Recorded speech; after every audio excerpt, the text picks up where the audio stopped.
Hi, my name's Bob Greenyer and I'm a volunteer with the Martin Fleischmann Memorial Project. So thank you for joining me on this 7th of August 2022, and we are going to be discussing 3 papers today in context of something on the Vega Valley exploded version, and probably some of you have been wondering what I'm talking about with that. Well, actually I have shared a lot of data from the analysis of that already, and that may become clear when I do an in-depth document on all of the associated data and where it came from.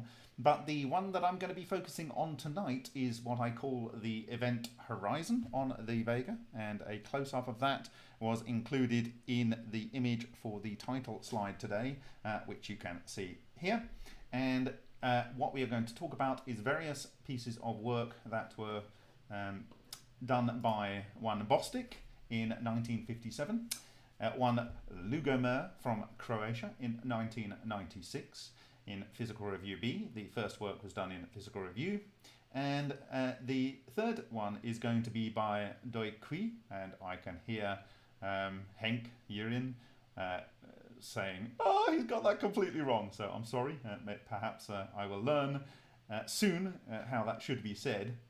But that was in 1999, and it was in the Annals New York Academy of Sciences. And I hope that with these 3 pieces of work, you can understand some of how these structures form, and also you will see some potential historical intimations as to how these rings on rings can form, but without them being a fractal structure.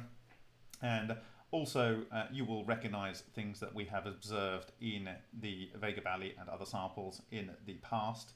And it is all going to be rather revealing, I think. And so this is going to be read-throughs. So for those that don't like read-throughs, I'm sorry about that. There will be no equations, although there are a lot of work in the literature about how to calculate these things, and I would ask those at some points in this presentation that are capable of parameterizing this work and making it available for people to study. That would be great in terms of being able to establish a mathematical basis in a simulation form for producing the kind of images that you see here on the screen, but in a virtual sense. And so the thing that we were trying to explain in a recent presentation called light and leptons, or rather the decay of matter, was how we can have these things that seemingly are angles to each other with undisturbed copper in this copper tube in a sort of overall cut mark from the coherent matter layer of the expanding ball lightning volume. And so hopefully we can get to some sort of idea of how that can occur in terms of these flux loops and how they form into groups, and the fact that they are coherent, and the fact that they are related to ball lightning, and so forth. And at the end we might have a very nice reveal. So is my sound low? Is that what people are saying? Can you hear it now? Is that better? My speaker was over to, my microphone was over to one side. Maybe that was the reason. Is that better? Okay, I'll just see who's in the house. We've got 23 of you at the moment. Hi, Corky. Hi, Gordon. Hi, Ghost Rider. Great to have you with us. Hi, Artifact. Good evening. Hi, Steve Bannister.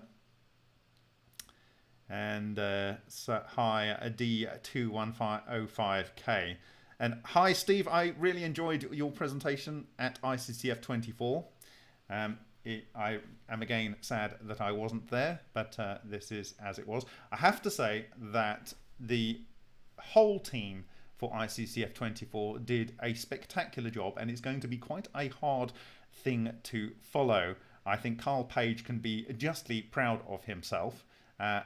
I think that it's really set a very high bar for future ICCFs. And also it was nice to have, for instance, your work on the economy, and well done, Steve, for being brave with your comment about the sun at the end of your presentation.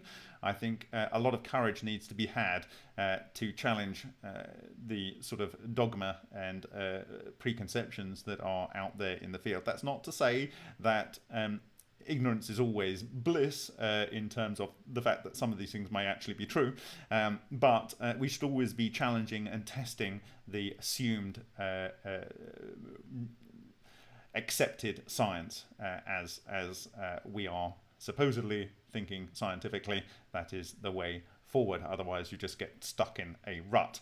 But it was good to have the Baba, or whatever his name was, doing the rapping. It was a great start to the conference with the anime, which apparently was done by one of the team. Very, very good, that anime.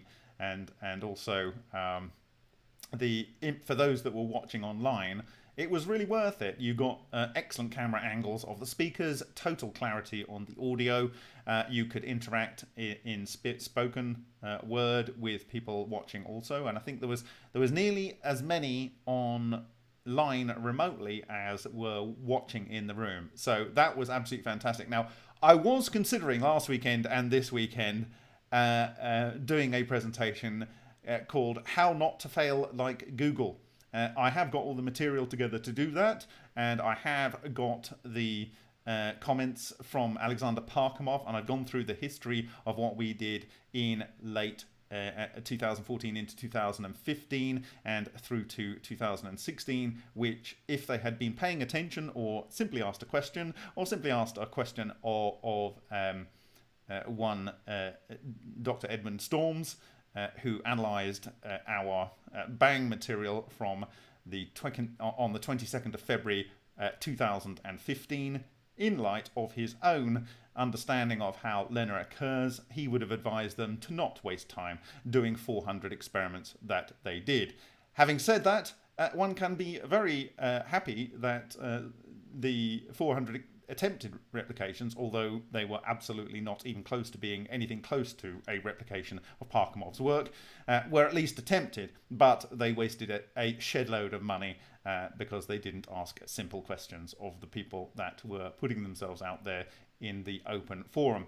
Anyway, I will deal with that at another time. There's a lot of learning that can be had, and there is signals in their data that point to where they were getting close to understanding what might have happened, and I really want to know whether they've taken that forward or done any other exploratory work with those systems, especially since they should have known since ICCF 22, when I made it very clear to a question by one Peter Hagelstein, who asked the question about lithium aluminium hydride. Was he using lithium aluminium hydride? And he wasn't. That was in 2019. So really, they've had plenty of opportunity to correct their easy to avoid mistake that they did. So I will not go into that. And the reason I need to focus on what I'm focusing on tonight is because I will be going, in theory, in the next day or two, to visit Henk in Holland, and we will be conducting some experiments. I will take some high-speed photography. I will take a real-time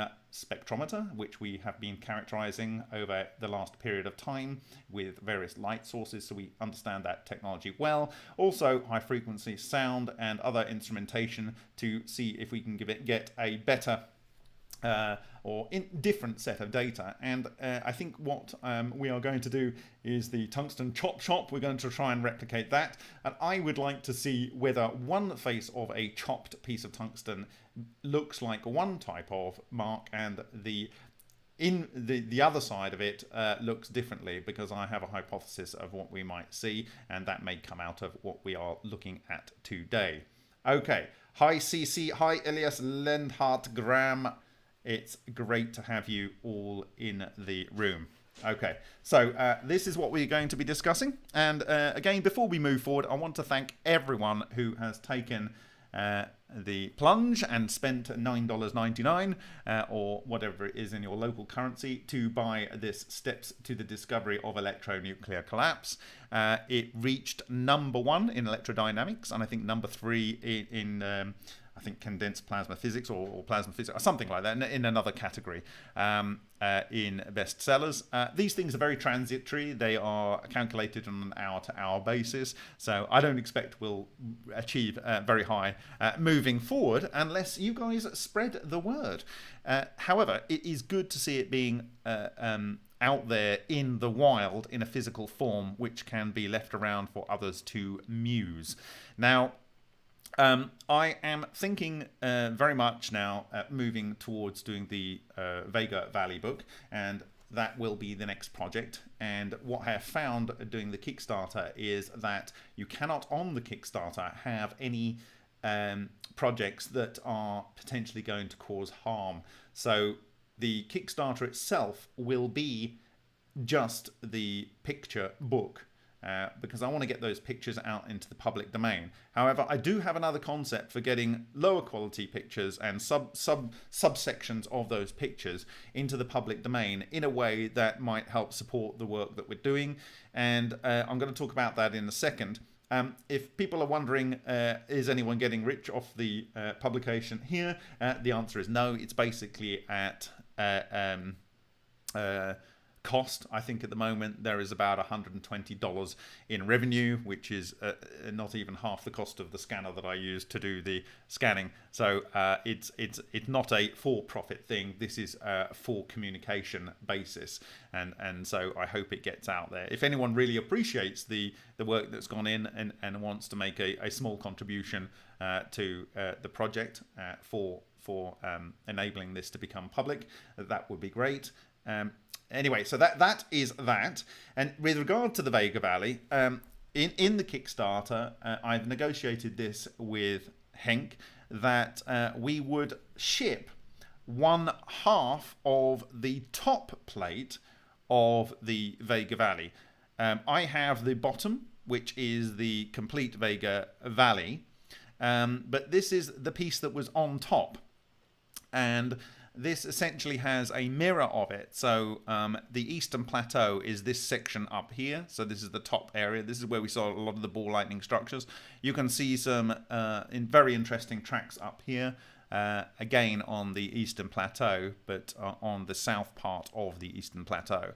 And so Henk, I think, probably wants to keep this bottom section down here of the top part of the Vega Valley. Now, this was intended to be a reward, a singular reward on the Kickstarter.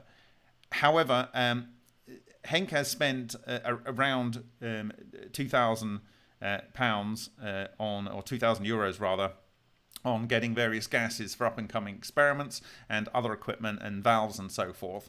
And the trip that I'm making will cost money, and we have other things that we need to do. So I would like some support moving forward. So rather than waiting till the Kickstarter's over, I was going to make this particular sample available for effectively initially as a closed auction. Now, the maximum something that can be bid for, or rather as a reward on Kickstarter, is £4,000, and so it would have been at that price. Now, people may think that is a lot of money to pay something for something, but I can assure you, in my view, this is the most interesting plasma structure that has ever been made, and I honestly think it's priceless. I actually offered to give the Vega Valley back to Henk because I think it's too valuable for him to have given to me, regardless of what I have done with it and been able to see with it and being able to share with it.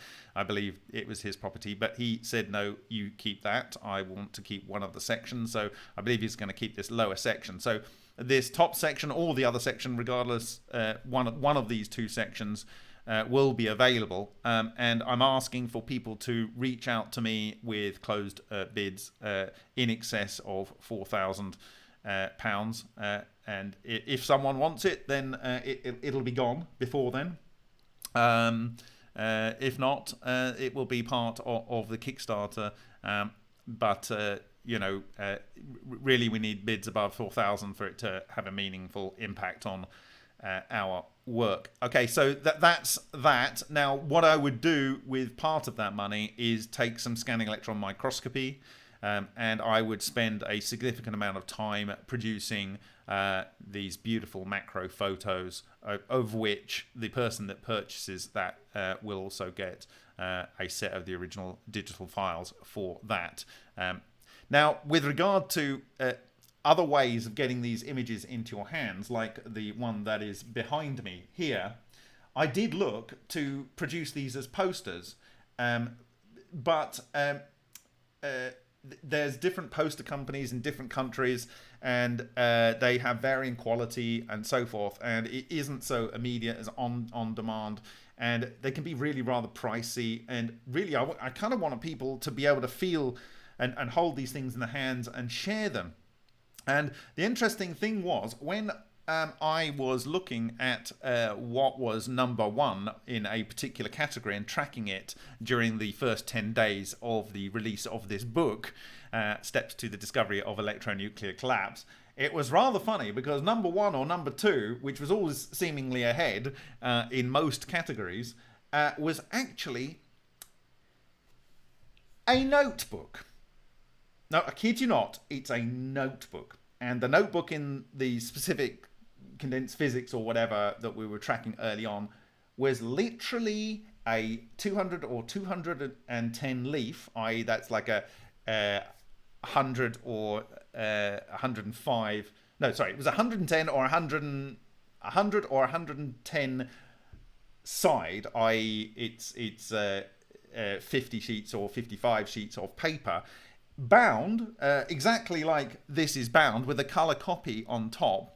And in this central section here, where you see collected papers, Matsumoto Takaki, Department of Nuclear Engineering, it has a name and whatever, so you can put what the notebook is about. And then it, in the particular category that it was always beating at Takaki Matsumoto's book, it just had 1980s arcade game characters on a black background. And that is the most popular book, consistently, in many categories, but with different images on the front cover. So, what I am proposing is, until the Kickstarter's there and you get a big glossy book with the highest quality images in multiple pages, is to produce a series of what this was exactly ruled notebook that a student could use, a child at school. You could have it as a notebook by your on everyone's desk, and in it there will be one page which will refer to other notebooks in the series which people could buy, and also to the Takaki Matsumoto's book, to Ken Shoulder's book, to the work of Alexander Parkhomov, and so forth. So some key references and a little bit of blurb about the image on the page. And this is, I would consider then, is like a Trojan horse to get exposure for the output of the project and the collaborating volunteer experimentalists into a very wide audience. And this could be something that people could buy as gifts, and I think they were priced at like $5.99 and $6.99. And I've been to some shops in the town, and a notebook of this type from a shop may actually cost as much as this notebook from Amazon. So there would be a possibility to get this information into a very wide audience. I could imagine these notebooks being sponsored to be given away as in university starter packs. So like everyone on the physics course or the material science course or the nuclear course or the electronics course or whatever would get one of these free. If someone would sponsor that, it would help the project, and it would also mean that all of those physicists have a nice notebook. And what's that image on the front? Oh, and then there's another page inside with other examples from the Vega Valley and the exploded Vega Valley, and what they mean. And I think that would be a really good way of reaching a much wider audience, giving a product that has value to almost anyone, and is beautiful to look at. And it can be printed in any of these Amazon stores around the world. So I can see it can be printed everywhere from South America to the Americas to all of Europe to Japan, Australia and stuff. So I can really see that being a way to get these images into as many hands as possible. Not the whole images, because it's just far too high a resolution to be faithfully reproduced. But it's pretty good quality printing, so I think it would be pretty good. But the actual information in there, so that is kind of where we are going with that. Okay, so so the exploded Vega Valley actually came about because I had discussed in my monopole clutch the importance of a ferromagnetic material in things like iron, in things like the nickel hydrogen system, and in things like the radiation remediation approaches of Yul Brown in 1990s, his demonstrations there with using iron filings, and the fact that I believe that this did the aggregation and assisted with the clustering, and then assisted with the ensuring that they're all at the same temperature when it goes through the Curie point, and leading to the coherent matter.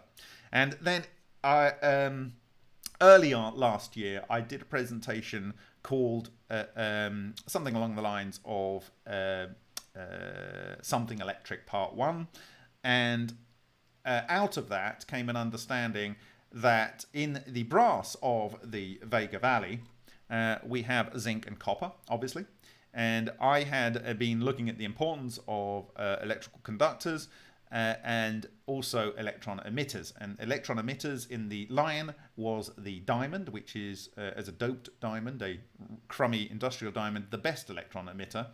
And the ways of forcing coherence in small gaps and cracks and surface features, but also aggregating it. Now, when you have copper and zinc in something electric, I talked about having zinc and zinc oxide is piezoelectric and pyroelectric, and the copper oxides are photoelectric. And so what you would have is a situation where if you had vibration, or you had thermal stress, or you had photonic impingement upon this oxides of the material in the brass, you would have emissions of electrons. And what do exotic vacuum objects need? They need electrons. They feed on electrons. They become electrons, as in the words of Ken Shoulders.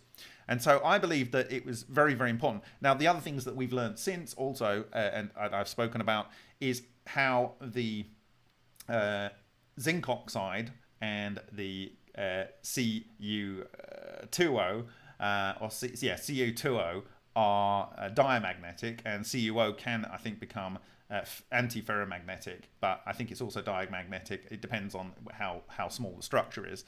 But also, so your zinc oxide and your copper oxides, and your copper and your zinc are diamagnetic. So if you have these magnetic structures forming, they are they push the zinc oxides and the copper oxides away, or conversely, they move themselves away.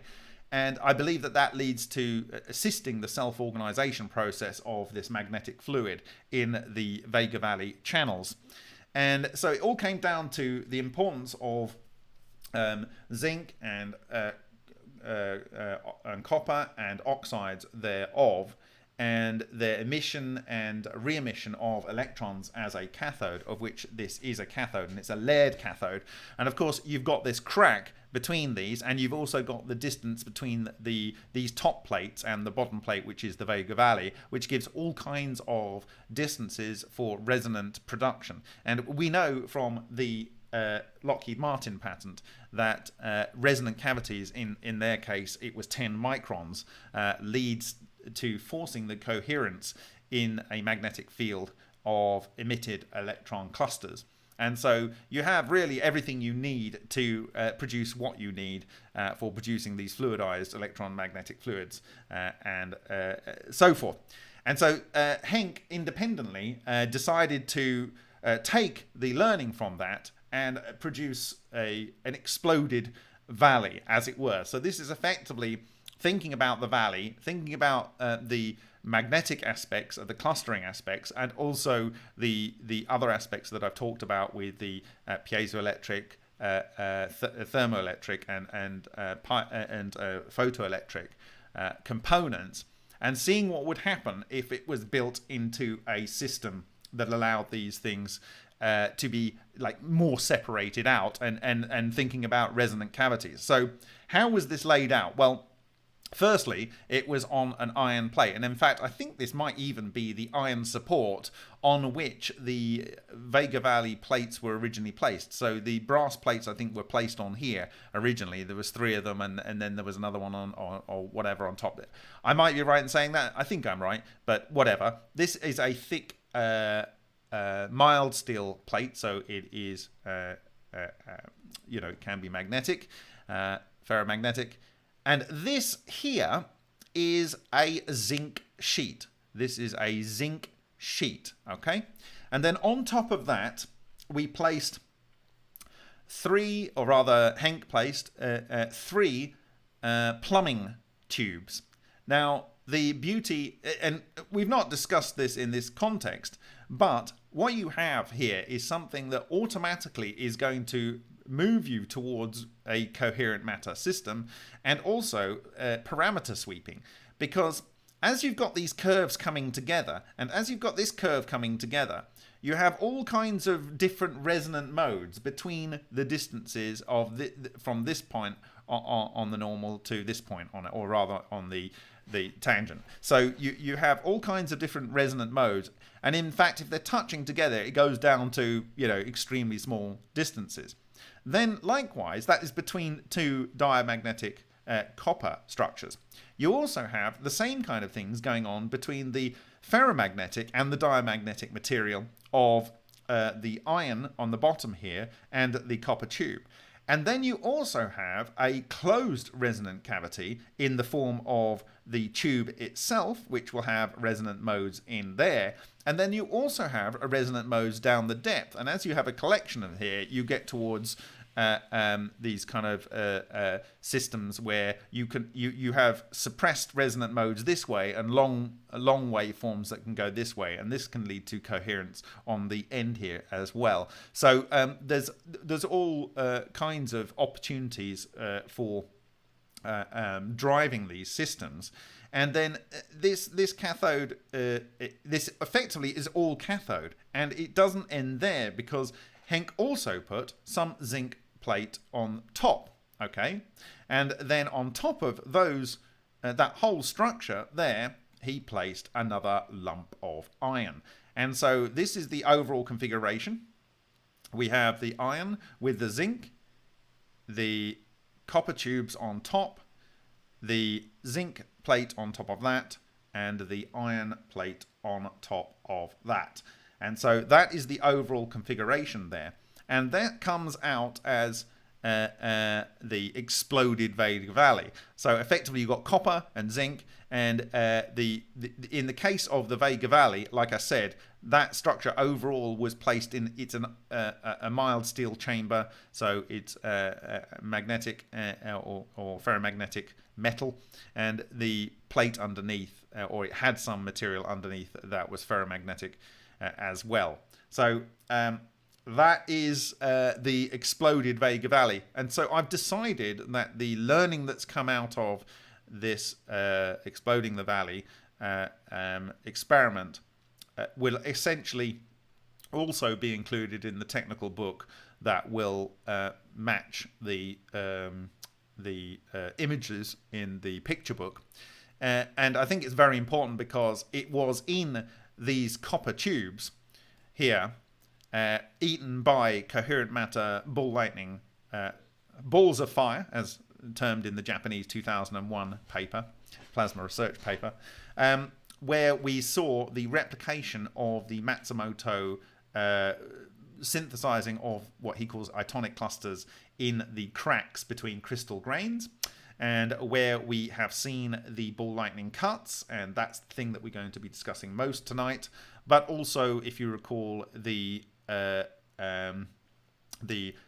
collapsed coherent matter wave, the diamond bullet that we showed in the presentations in ASTI, in ACC in 2020, and also the toroidal structure with the 1 micron sort of feelers coming off from the outside, and so forth. So it's incredibly valuable, this experiment and the analysis that has come from it.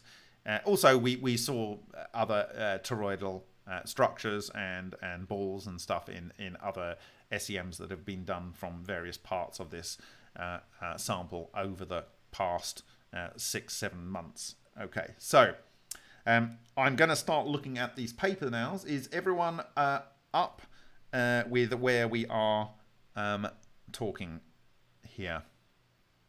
Okay. Any questions at this stage? Yes, there's standing waves, and in fact, yeah, I'll discuss the importance of having tubes like that another time. But you can imagine that these tubes here are effectively, well, you've got all kinds of different resonant potential cavities here. As I said, you've got between diamagnetic surfaces, between ferromagnetic and diamagnetic surfaces, and also between diamagnetic in a circular loop. So you've got resonance. You could have a traveling wave that runs round here inside, but you can have a traveling wave that runs round here. So when I was in Beijing when I was 18, some very long time ago, there is a structure in the center of the city called the Whispering Temple, or Whispering Wall. And it's quite a large building, and you can go and whisper on one edge, and you can have a friend on the other side of the building, and the sound wave will travel around, and they can hear you whispering on the other side of the building. And it just travels around the inside of the perfectly curved building. It's incredibly well constructed for an ancient building.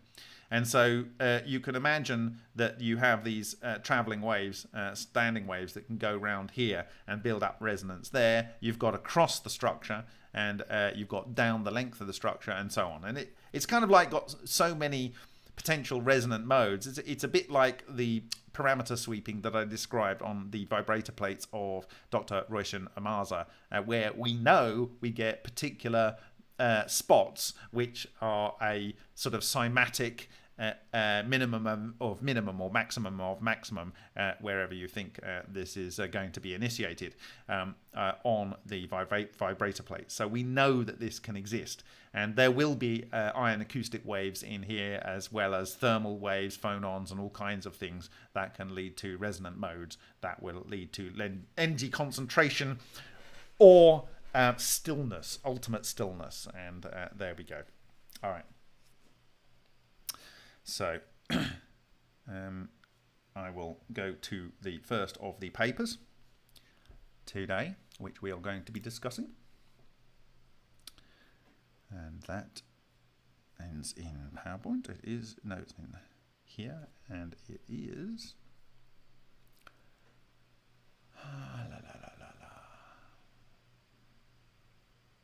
give me a second.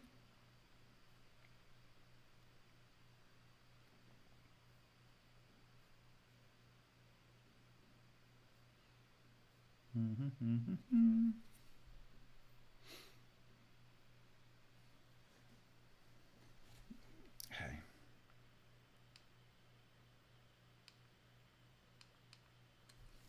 Okay. All right. So I have discussed this presentation before. I have gone through it in some detail. So we're not going to go into it in so much detail. But this is Winston H. Bostick, University of California Radiation Laboratory, Livermore, California. And it was received on January the 30th, 1957, and published on May the 1st, 1957 in Physical Review. Actually, I think that the kind of work that we are doing, when you consider where these things were published, at least if we keep it to what we saw, certainly has a potential to be able to be published in something like Physical Review. And I don't see really why not. and maybe with the contribution from the crowd, there is a possibility to dot our I's and cross our T's and get it in there. Anyway, that would be very nice to have that. But anyway, I won't go to the paper where he discusses this in detail, but essentially he had his so-called plasmoid source, and it was a piece of ceramic where he had two deuterated titanium electrodes, and these were obviously titanium deuteride, and then he would do a short sharp pulse through those. It would produce a current loop with vaporized metal in the form of titanium, and alongside that were the deuterium ions. So you had titanium and deuterium ions, and those would form a loop, and then when the pulse came off, they would travel forward because of the explosive force and of the emission from the source, and the flux loop would then join round and it would become a closed loop, and in my understanding that would then be a Tor 1. And here is an example, and you can imagine that the leading edge is more expanded than the trailing edge, and that's what he's represented by this torus at this stage in the emission. And what he did was he had a probe here, and using the probe he could determine that this leading edge was a bit fuzzy because it was kind of like less coherent. The back edge had a sharp pulse and then a decay, so a sharp pulse and a decay. And then the back edge had a sharp pulse, decay, and a sharp pulse and a decay. And so what he is suggesting here, that at least as far as the probe is concerned, these torus-like structures were effectively hollow tubes, flux tubes.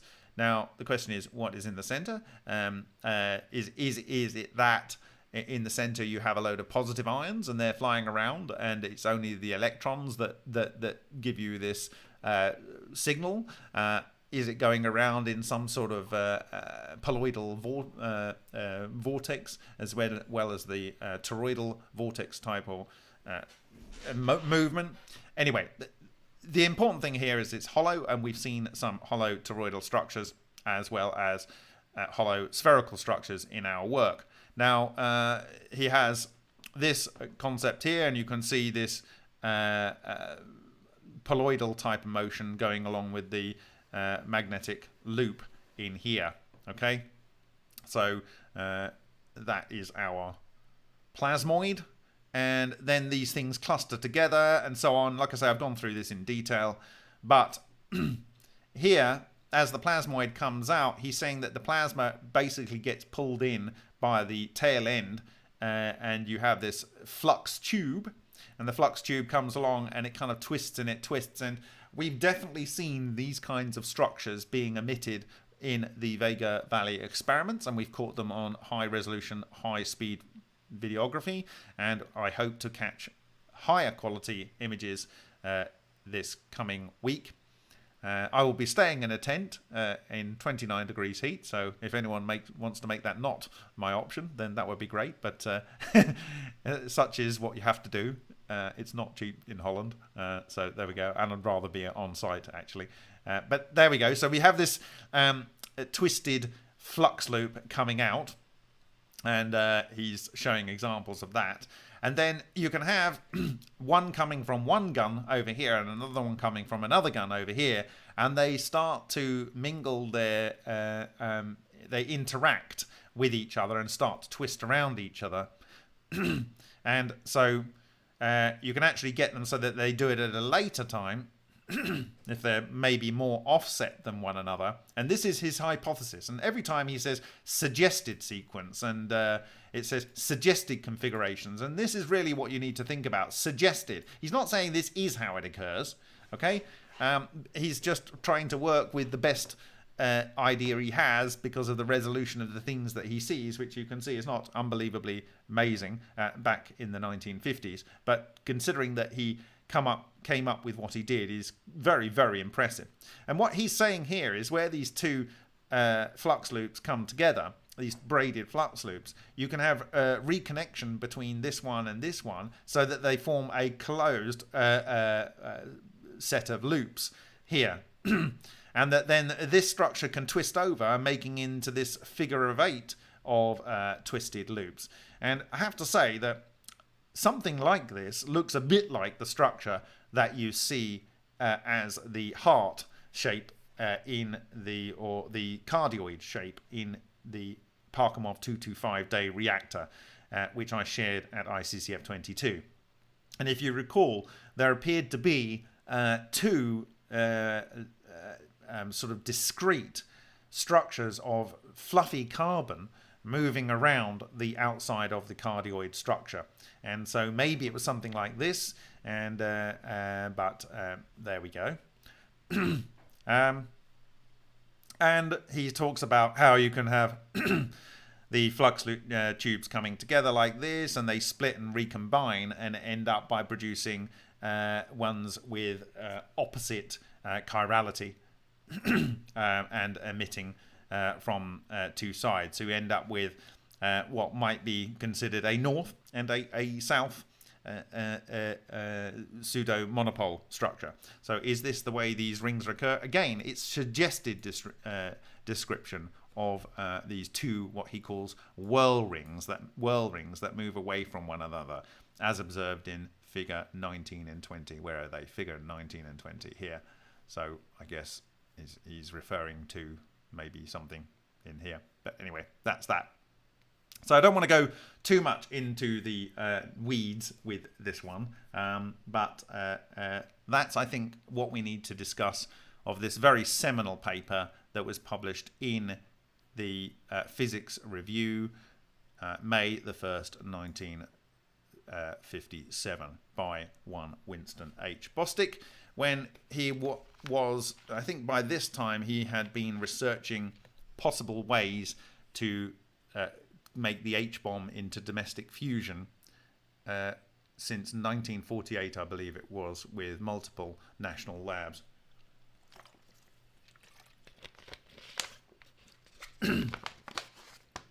Okay, so the next paper I want to refer to, I think, is a stonking paper. It's by the Croatian S. Lugomer, and he is from the Ruda Bošković Institute, Bajanica, and this is in Zagreb.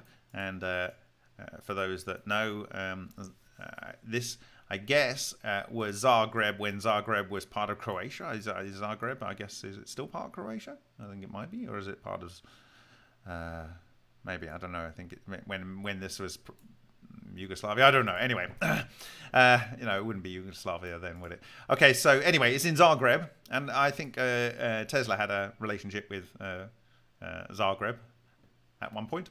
But anyway, received December the 15th, 1995, and it was published the 15th of August 1996 in Physical Review B. Okay, so I'm going to be reading chunks of this, and we will start. Laser-induced tantalum surface superheating on a nanosecond timescale is connected with the formation of spinoidal fluid, which decomposes into a gaseous phase through micro-explosions, generating vortex filaments structures on the vaporizing surface. Well, there's a lot to get to here.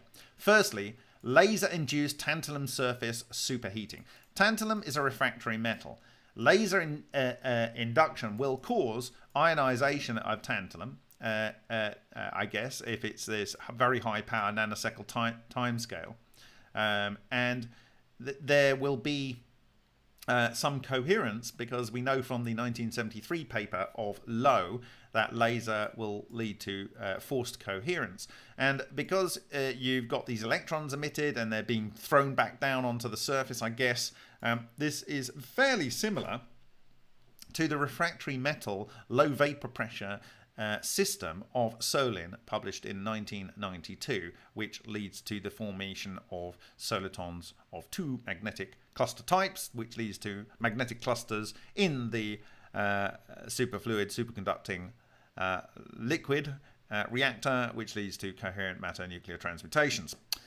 So I wouldn't be surprised if steps towards that.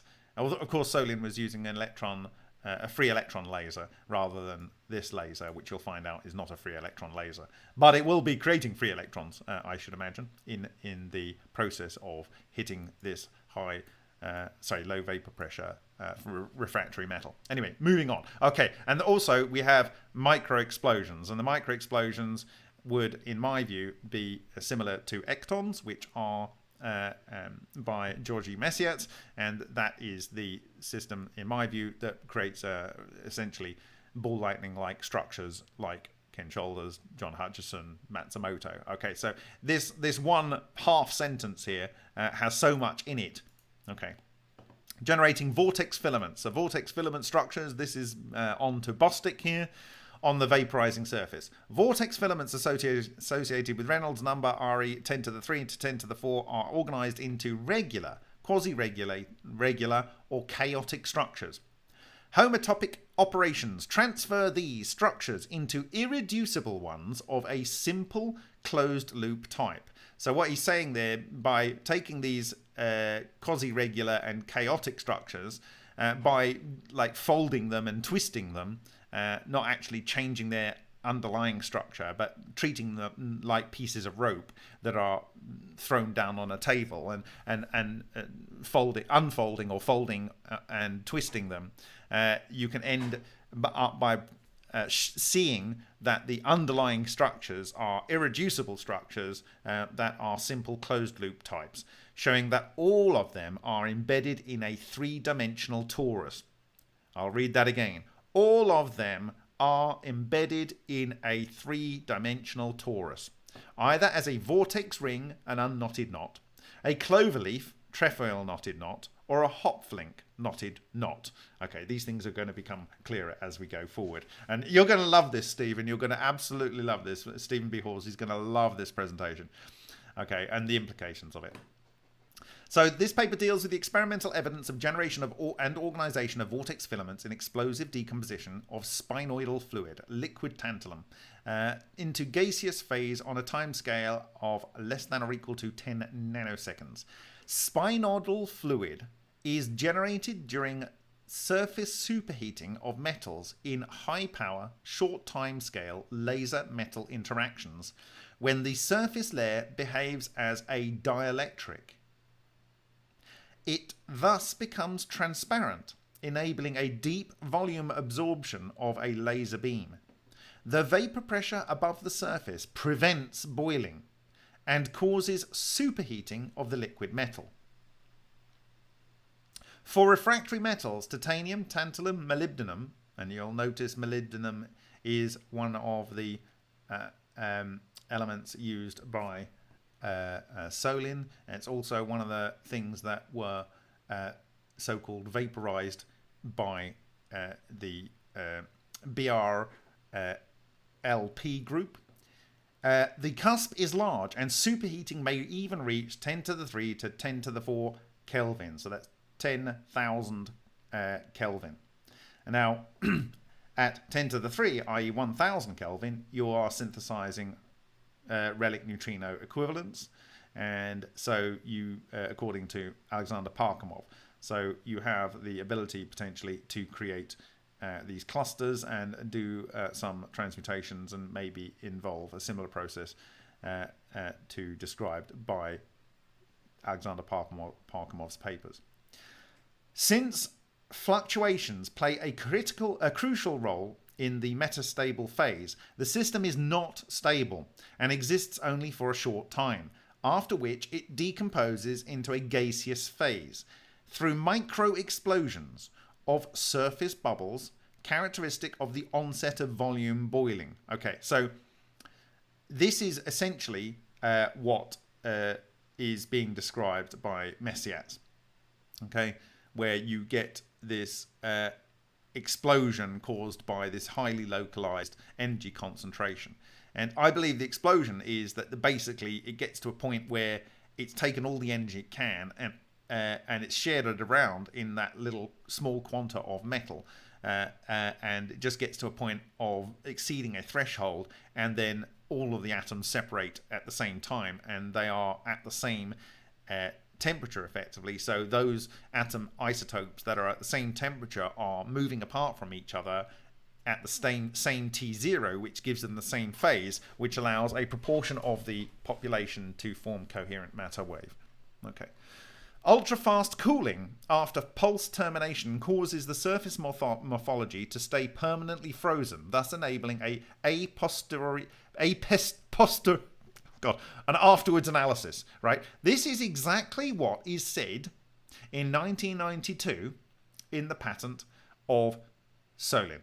Mikhail Solin. Okay, so essentially what they're saying is that you have this extreme intense plasma that basically is so localized, but it instantaneously cools effectively, and so wherever it was when the music stopped, that's where the material then becomes ordinary non-plasma or non-whatever it was, if it was anything beyond plasma like coherent matter. And so this is the same argument that is being used by Solin in his prior paper to this work. Okay. They used neodymium YAG, yttrium aluminum garnet laser, okay, to do this, so if anyone wants to replicate it. And here we go. The role of shockwaves in the generation of regions of spinoidal fluid, and this is also something that is said in the Solin patent. So I'm not so convinced. I'm fairly reasonably convinced that this may have come about by reading the patent of Solin and approaching it without the massive free electron beam furnace that he had, and approaching it from a kind of like more laboratory scale. Okay, but this is something that can be replicated by people, and with modern analysis and SEMs, I think we can get far higher quality images that are in this work. Okay, so in large samples, the stress waves suffer a gradual decay, and being reflected from the sample sidewalls, they return back into the laser interaction space with delay after the pulse termination. In small samples, however, the attenuation is insignificant, and reverberated waves return into the interaction space before the pulse termination, with almost the same energy. This gives rise to regions of very high pressure, and with the spinoidal characteristics of liquid metal. Thus, regions of volume boiling coincide with regions of high pressure established by superposition of shock waves. Right, I've talked about shock waves. I've talked about how that caused matter decay in a shockwave technology with lead foil inside a holder with an X-ray films. But this is also in the Solin patent, where he says that you get where the free electron laser comes into, say, what did he use? Zirconium. Okay, it comes into the zirconium is preferred material. You're going to use molybdenum or tungsten or whatever. But where that comes in, it melts a local zone, and the local zone, it's liquid, and then it's solid. So you actually get a very small area, and in there you get shock waves, but the shock waves are moving down and out and across, and effectively it's creating this 3D cymatic structure that I'm talking about in the work of Cardone, where he is stimulating that by using an aluminium solid sonotrode in a bath of mercury. And so it's the same kind of thing. The liquid mercury effectively is your molten area. You don't want it in too big a cavity. But the thing about the sonotrode method is you don't have to worry about the decay, because if you've got it resonant with the cavity, the resonant modes will be set up just like they are in any system, like the system supernova, nova, in the quartz resonator, or in the system like I'm talking about with these copper tubes, or the system in ultra experiments, you have this constant input of the sound. So it doesn't need to be very big if there's resonant nodes in there, as in the Dr. Amasa vibration system. Where the resonance nodes are, you can have increased energy concentration, building and building and building, like a snowball down a mountain. Okay. And so there we go. So again, this is looking like it's a translation of the Solin patent. The explosion of bubbles. This is what's his name? Oh, I forgot his name. Anyway, ectons. The explosion of bubbles on the vaporizing surface of the tantalum generates vortex filaments, organized into spatial structures ranging from circular vortex rings to very complex and even chaotic ones. The vortex ring is the most simple structure, exhibits a rotation of each vertical element around the curved axis of the figure. We all know what we're talking about now, hopefully. The flow of the subsurface fluid separates at the edge of the explosion crater. Okay, so you're getting shear forces going on in there. Cylindrical vortex sheet forms and rolls up into a vortex ring. Okay, all right. So this is kind of what you get where the laser it impinges upon the tantalum, and really most people would go, well, it's not very interesting, is it? And leave it at that, okay? But it is interesting. If you zoom in, you start to see craters, and they look a little bit interesting. But even further, you get to see these structures that he's talking about, okay? And these are the basic structures. So local bubbling zone, this is figure 1, all of this, on the tantalum surface. Generation of vortex rings of different radii. One of the small bubbling zones, M5 magnification 500 times, a part of another bubbling zone, this one, magnification 1100 times. Distribution of radii for the vortex rings. So these are the different vortex ring radii that are created.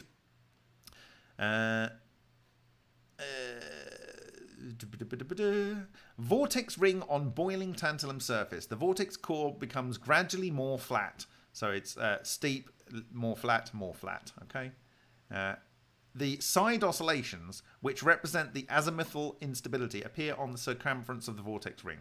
The instability involves the appearance and amplification of azimuthal waves.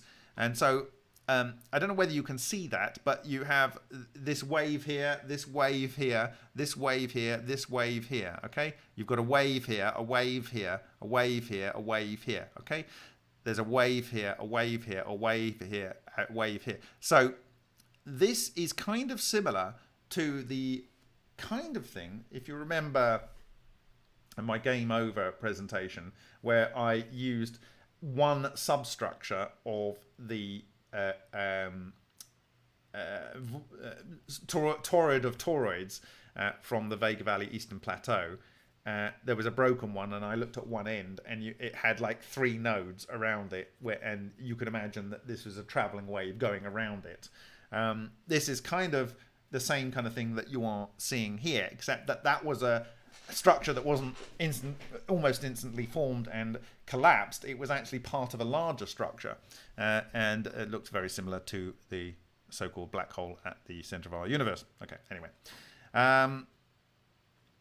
The instability involves the appearance of amplification of azimuthal waves around the circumference of the ring. The waves may subsequently break down to turbulence if their amplitude is large enough. Growth of azimuthal instability is clearly seen, but a transition to turbulence does not take place. Okay, all right. So the vortex ring is unstable. The instability sets in on the perimeter, leading to the transformation of laminar vortex ring into a turbulent one. So it's talking more about what we were showing up there. The transformation occurs through azimuthal instability, seen as a sinusoidal oscillation on the circumference of the vortex ring. So here we go. This is this thing around here. Okay. Maybe you can't see that. I'll zoom in a little bit more. So you can see round here, round here, round here, round here, round here, round here. Okay.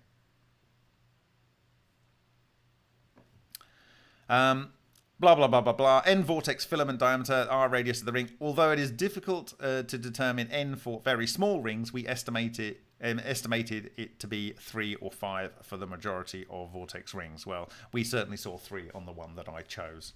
Okay. So this is where it gets really interesting. So these are close-ups and analysis on various structures. And so I think here, this is the zone of A, and from A, they've got other substructures here. The first one, and this is what they talk about the these what do they call them? So the operations. Not here.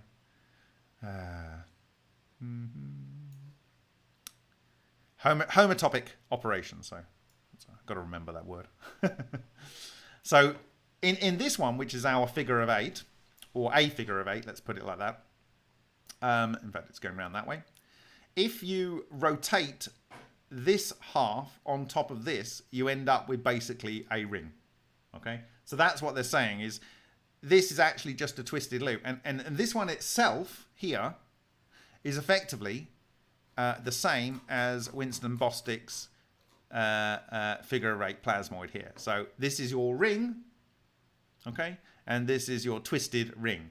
So that figure of 8 there is this irreducible structure, okay, and so there's the irreducible structure, which is the equivalent of this, and this is your figure of 8. Now this one here are interlocking rings, okay, so one is going through the other. This one is a trefoil, and they've done a contrast here. And what they've done is they've mapped this trefoil onto a torus. So you can see it goes around the top, down behind, around the top, down behind, over the top, down behind, and so on. Okay? So in 3D space, you can imagine that. Yeah? Maybe I'll zoom into that. You can get a better look of it. Okay? So it's round the top, down behind, round the top, down behind, round the top, down behind, and so on. Okay? And then down here, they got some a little bit more complex ones. And again, with this homotopic transformations, you de-twist this, and then essentially it's just one big loop. So it looks really complicated. Okay, go round there, round there, round there, round there. Okay, can't think what that looks like. Just can't think what it looks like. Okay, but essentially they are either. And they're all mapped onto a torus or linked toruses. So he describes here, figure 2. Local bubbling zone showing different types of the vortex filaments. There we go. Organization, figure 1, M1100. The 8 type organization is at a magnification 2300 times. Symbolic representation of the filament by a curve here. Folding of the loop transforms the structure into a simple vortex ring. So take that, fold it around that center point, you get a vortex ring. You can do it in your head. Believe me, it works. Right. C, the crossed ring organization of the vortex filaments, overcrossing and undercrossing. So it's just, there's 2 modes. This one's overcrossing and this one's undercrossing. Okay, so you've got 2 different types there. Okay. Symbolic representation of filament indicates the knotted vortices of the what's called Hopf link type. Okay. Now, figure 3 here, this one here. The knotted vortex is identified as the asymmetrical cloverleaf with one loop shrunk. So this is, they've got the asymmetric cloverleaf here. We've actually produced this on the Vega Valley Eastern Plateau in some detail. And we've discussed it before in microscopy. Symbolic representations of the cloverleaf knotted vortex filament and schematic illustration of the embedment of the knotted filament into a 3D toroidal space. So there we go. It gives you an understanding of how this would happen. Now what you've got to imagine is that these structures like this link here might actually be linked so that they are one like that and one like that. And when they come 90 degrees to each other, and when they hit the surface, they flatten out. Okay, and that's the same with the 3D trefoil that you see here. It's actually more 3-dimensional, but when it collides back into the surface, it leaves a scar mark that is a flattened version of itself as it instantaneously freezes. Okay. So, additional types of complex organizations of vortex filaments are shown in figures 3 and 4, which we've just shown. These structures are the result of motion of the vortex segments in different planes with different vorticity. The amplitude of the disturbance that causes the motion of vortex core segments is much larger than that of the core radius, and it is associated with local shear flow. This is the result of strong shocks imposed by the laser pulse on the fluid. The shock waves, which interact with vortex filaments, are generated in the center of the beam, but they can also be reflected, refracted, or dispersed from the sample wall's grain boundaries or defects in the underlying solid. These shock waves cause deformation, stretching, squeezing, winding, and folding of the vortex filament segments, thus giving rise to a chaotic spatial organization.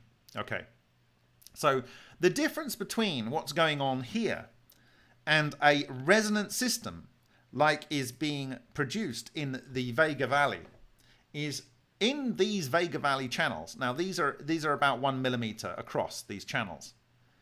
In there, you know that it has these golden ratio triangle kernels on the side walls, and they are emitters. But because they are these golden ratio structures, they have all of the different resonant modes between those different structures, just like I was pointing to in the organization of these things. Because as you have a cone coming together, you have all of the different frequencies in there as a frequency sweep. Okay, and so any emissions and so forth will naturally, in my view, find their optimum sort of arrangement. And if it's driven and constantly producing the feedstock and the constantly producing the vibrations and pulsations, that they will have all of these reflections and so forth, and the cracks themselves and the nanostructures that you see. And because it's not just the overall macro structures, you have these in the actual Vega Valley itself. If you recall, there were these fractal nanofibers of carbon, these dendritic structures, which have all kinds of resonances capable of going on there. And depending on if it is like carbon nanotubes, they are phenomenally conductive and so forth. So there's all ways in which this isn't just a pulse shock system. This is a resonant system. This is literally the breeding ground of exotic vacuum objects. This is the breeding ground of ball lightning. In my view, it is a near perfect birthing ground for coherent matter and traveling waves thereof. Okay, so where were we? Systematization of the vortex filament organization is based on knot theory. Go and have a look at knot theory. This isn't NOT theory. This is KNOT theory. So go and have a look at knot theory. In fact, you can do a search right now. Let's do a search right now in knot theory. And you can have a lot of fun looking at images of knot theory. There we go. Let's have a knot theory window. Oh, I need to minimize this, don't I? Knot theory.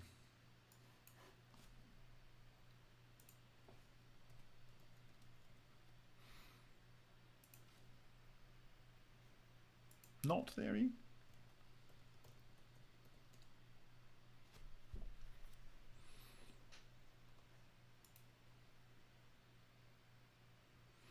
Look at that. Knotty theory. How do you undo a knot? So like I say, it's the combinations that you have. Here we go. Move smoothly across to there and you get to that and then you get to that. Okay? So this work has already been done. We don't have to reinvent the wheel here. Not mathematics. Like I say, there are mathematics that can code for this. And there's probably packages there. Oh, look, look. Well, isn't that nice? A pretzel. A pretzel is a knot. What did I call the cardioid structure in ICCF22? Oh, yeah, that's right. I called it a pretzel. Yeah, yeah. I love it when a plan comes together. Look at that. Oh, there's a trefoil there with a knotted, an actual knotted knot. Yeah. Look at all these knots. Interesting, eh? Isn't that interesting? Look at that. Look at that. Look at that. Look at that.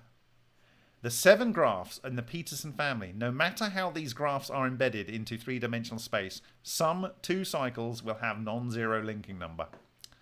There we go. People need to think about knot theory.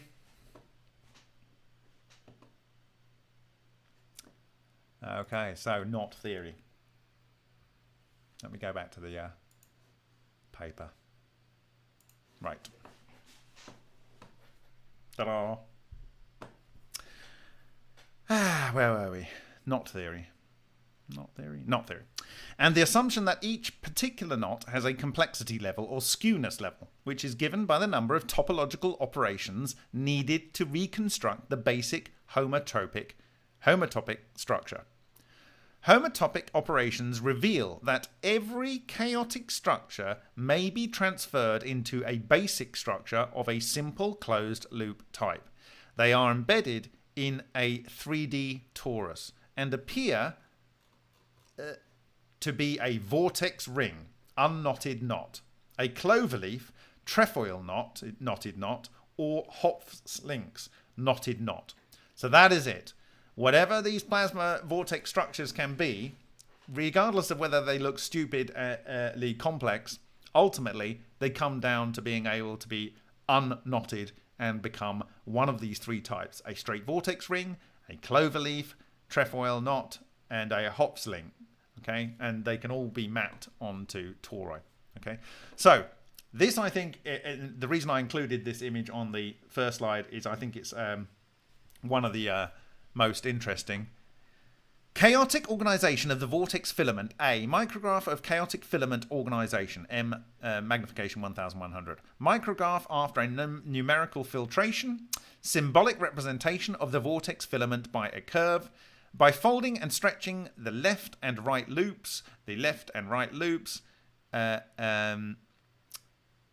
structure is transformed into a simple one. This one. Indicating 3 Hopf's links. Symbolic representation of 3 Hopf's links, knotted knots. Now, so what they're saying is that they started with this, which is what they observed. They did some contrast and whatever adjustments here. This is what they ended up with.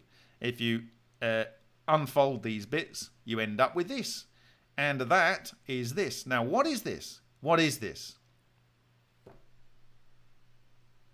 What is that? That, my friends, is a 2-tor. It's a torus of tori. And as I said, they're at 90 degrees. And when it slaps down on the surface, they kind of flatten out. Okay? So this is a torus of tori. It's not immediately obvious to this author because he's looking at it as a flat structure. But this is the structure that impacted and left its witness mark. Okay? So this is a torus of tori, but if you take this structure even in this flattened state, it is from behind going above, from behind going above, from behind going above. Okay? So this would look more like these, I guess, Rodin coils or something. Okay? But they're skewed rather than the actual pattern that nature likes to produce in free space.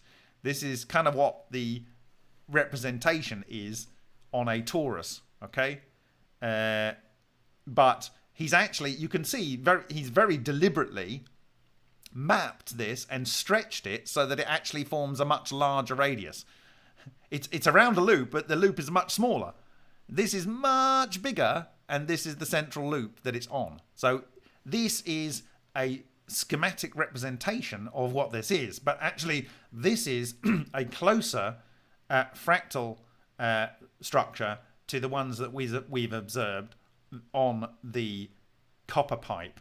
And if you recall, we saw ones with 2, with 3, with 4, with 5, with 7 and 8. I think it was there was no, with 6. Maybe there was no 7. I think there was 6 and an 8. Okay, forming these structures on the copper.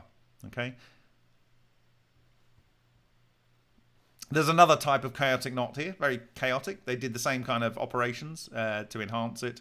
Here's the chaotic knot, but if you run through a series of operations, you get one linked knot. Okay, so this is 3 knots around a flux loop. So again, this could be a electric loop, like an original 1-Tor plasmoid, and this could be another one, but a different quanta scale. But what you've got going through the center here is the magnetic field linking these together. Yeah, and he's actually got the orientation like right, if you know what I mean. They're all folding down and laying flat in the same direction. Okay. In the final homotopic operation, the structure appears to be the hop link, i.e. a knotted knot, also embedded in a 3D toroidal space. So this one here is essentially the same as this one here, but it's only got one around a loop, one around a loop. Okay. So that is that paper. Does anyone have any questions at this stage?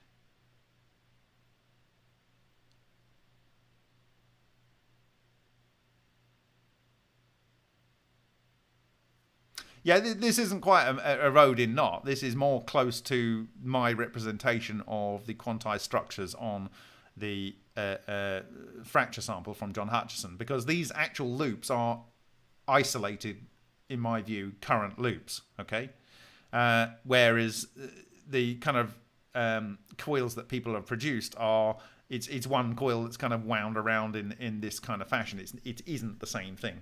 Whereas the work by Nevesky and Zverblis, referring to the classified Soviet work, is, in my view, a closer electromagnetic representation to what nature is actually producing. Okay.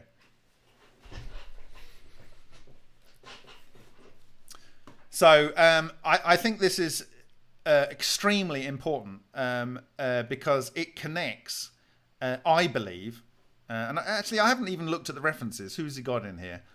Samakin, Afsnev, Lugomer, because bearing in mind he would have just come out of the period of working with who do you say, the Soviet period, because in Croatia he would certainly have been working with that. I don't see here Solin, so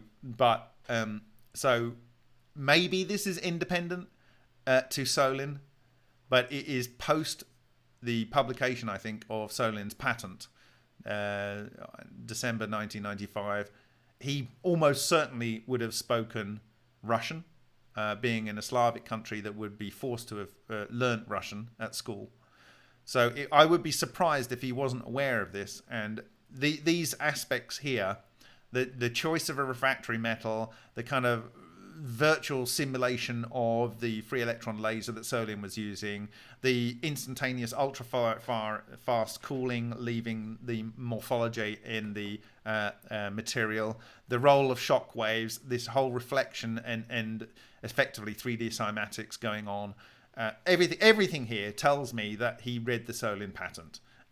If not, it is a complete independent observation of extremely similar findings without observing transmutation, because he wasn't looking for it. He was just looking at the electromagnetic knots that were occurring. And obviously it does harken back to this work by Bostick. And so I think together these two, and we've seen all of these structures on the Vega Valley. So the Vega Valley it just shows it all, literally shows it all.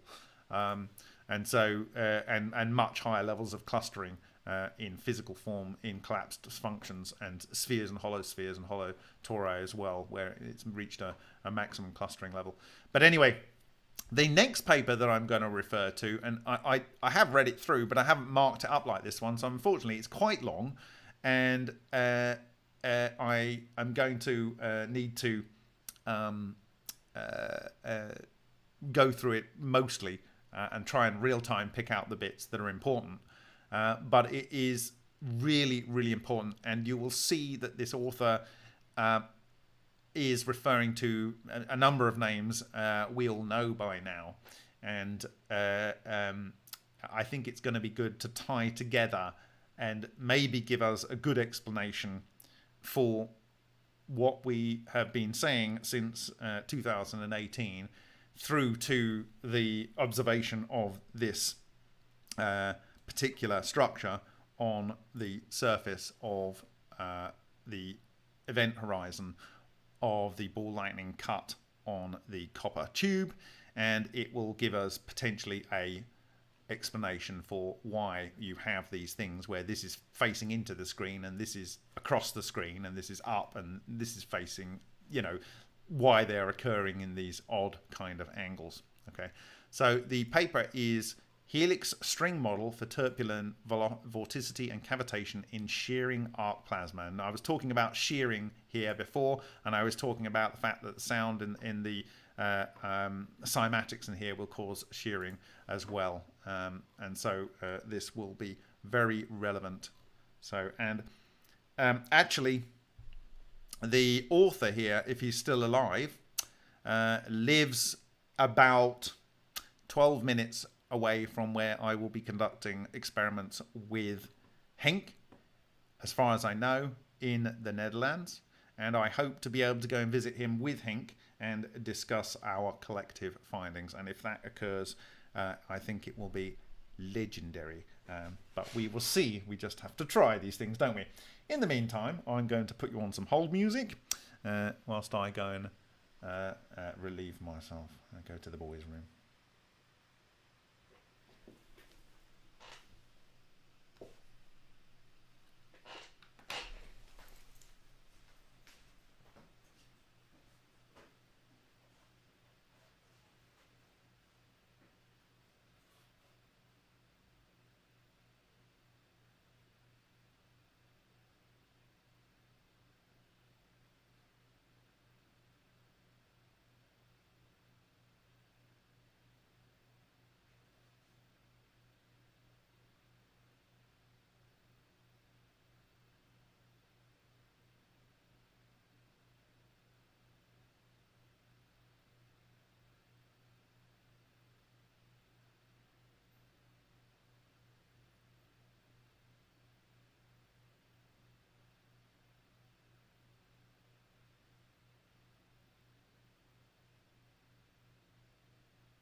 I should have some cheesy 1980s MIDI music here, like you would get on a call center back when it wasn't robots replying to you.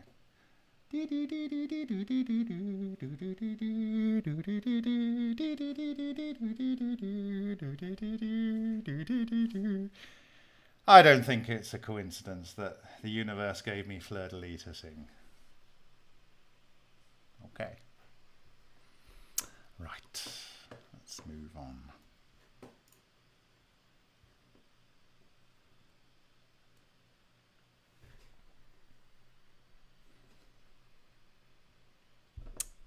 So I'm going to zoom in a little bit. Maybe you can see it there.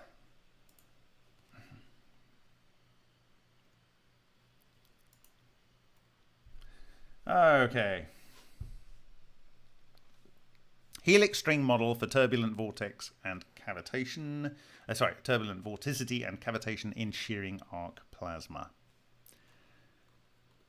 Get C.I.C. Where's Hank Ewan when I need him? Hi, Axel. Okay, abstract. This paper models turbulent vorticity in shearing plasma layers as strings of identical helix units smoothly joined at their junctions. We obtain helix strings tying loops, knots, links, and braids on tetragonal and cubic lattices.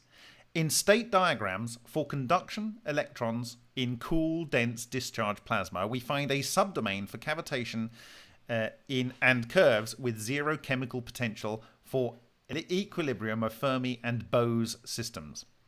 We present a scaling cycle of vortex stretching, twisting, breaking, and reconnection at high Reynolds number. So you see something common to what we had before. Forming vortex lattices at arbitrary mesh refinement. Its exponential particle acceleration brings ion circulation energy within range of high energy events associated with lightning and ball lightning. Now, in other work by Geert Duquy, he talks about fusion specifically. This vortex plasma has a state equation with negative pressure for self-confinement. We argue that its energy surface in phase space favors self-organization, and we discuss vortex plasma with steady-state energy conservation by buoyancy in the nuclear fusion regime. We review plasma conditions in natural and laboratory discharge plasma, shearing along circuit breaker electrodes, supersonic nozzle walls, resonant microwave cavities, or from lightning impact. We consider electrode configuration and circuit parameter domains associated with creation of long-lived laboratory plasma formations. We compare eyewitness reports of ball lightning with observed characteristics of high-energy microplasmoids, charged vortex rings, and tangles in superfluid helium, and with accidental plasmoids from induction coil in a laser excitation circuit. Vortex plasmoids from ablation plasmas. This is exactly what we've been discussing in the Lugomer 1996.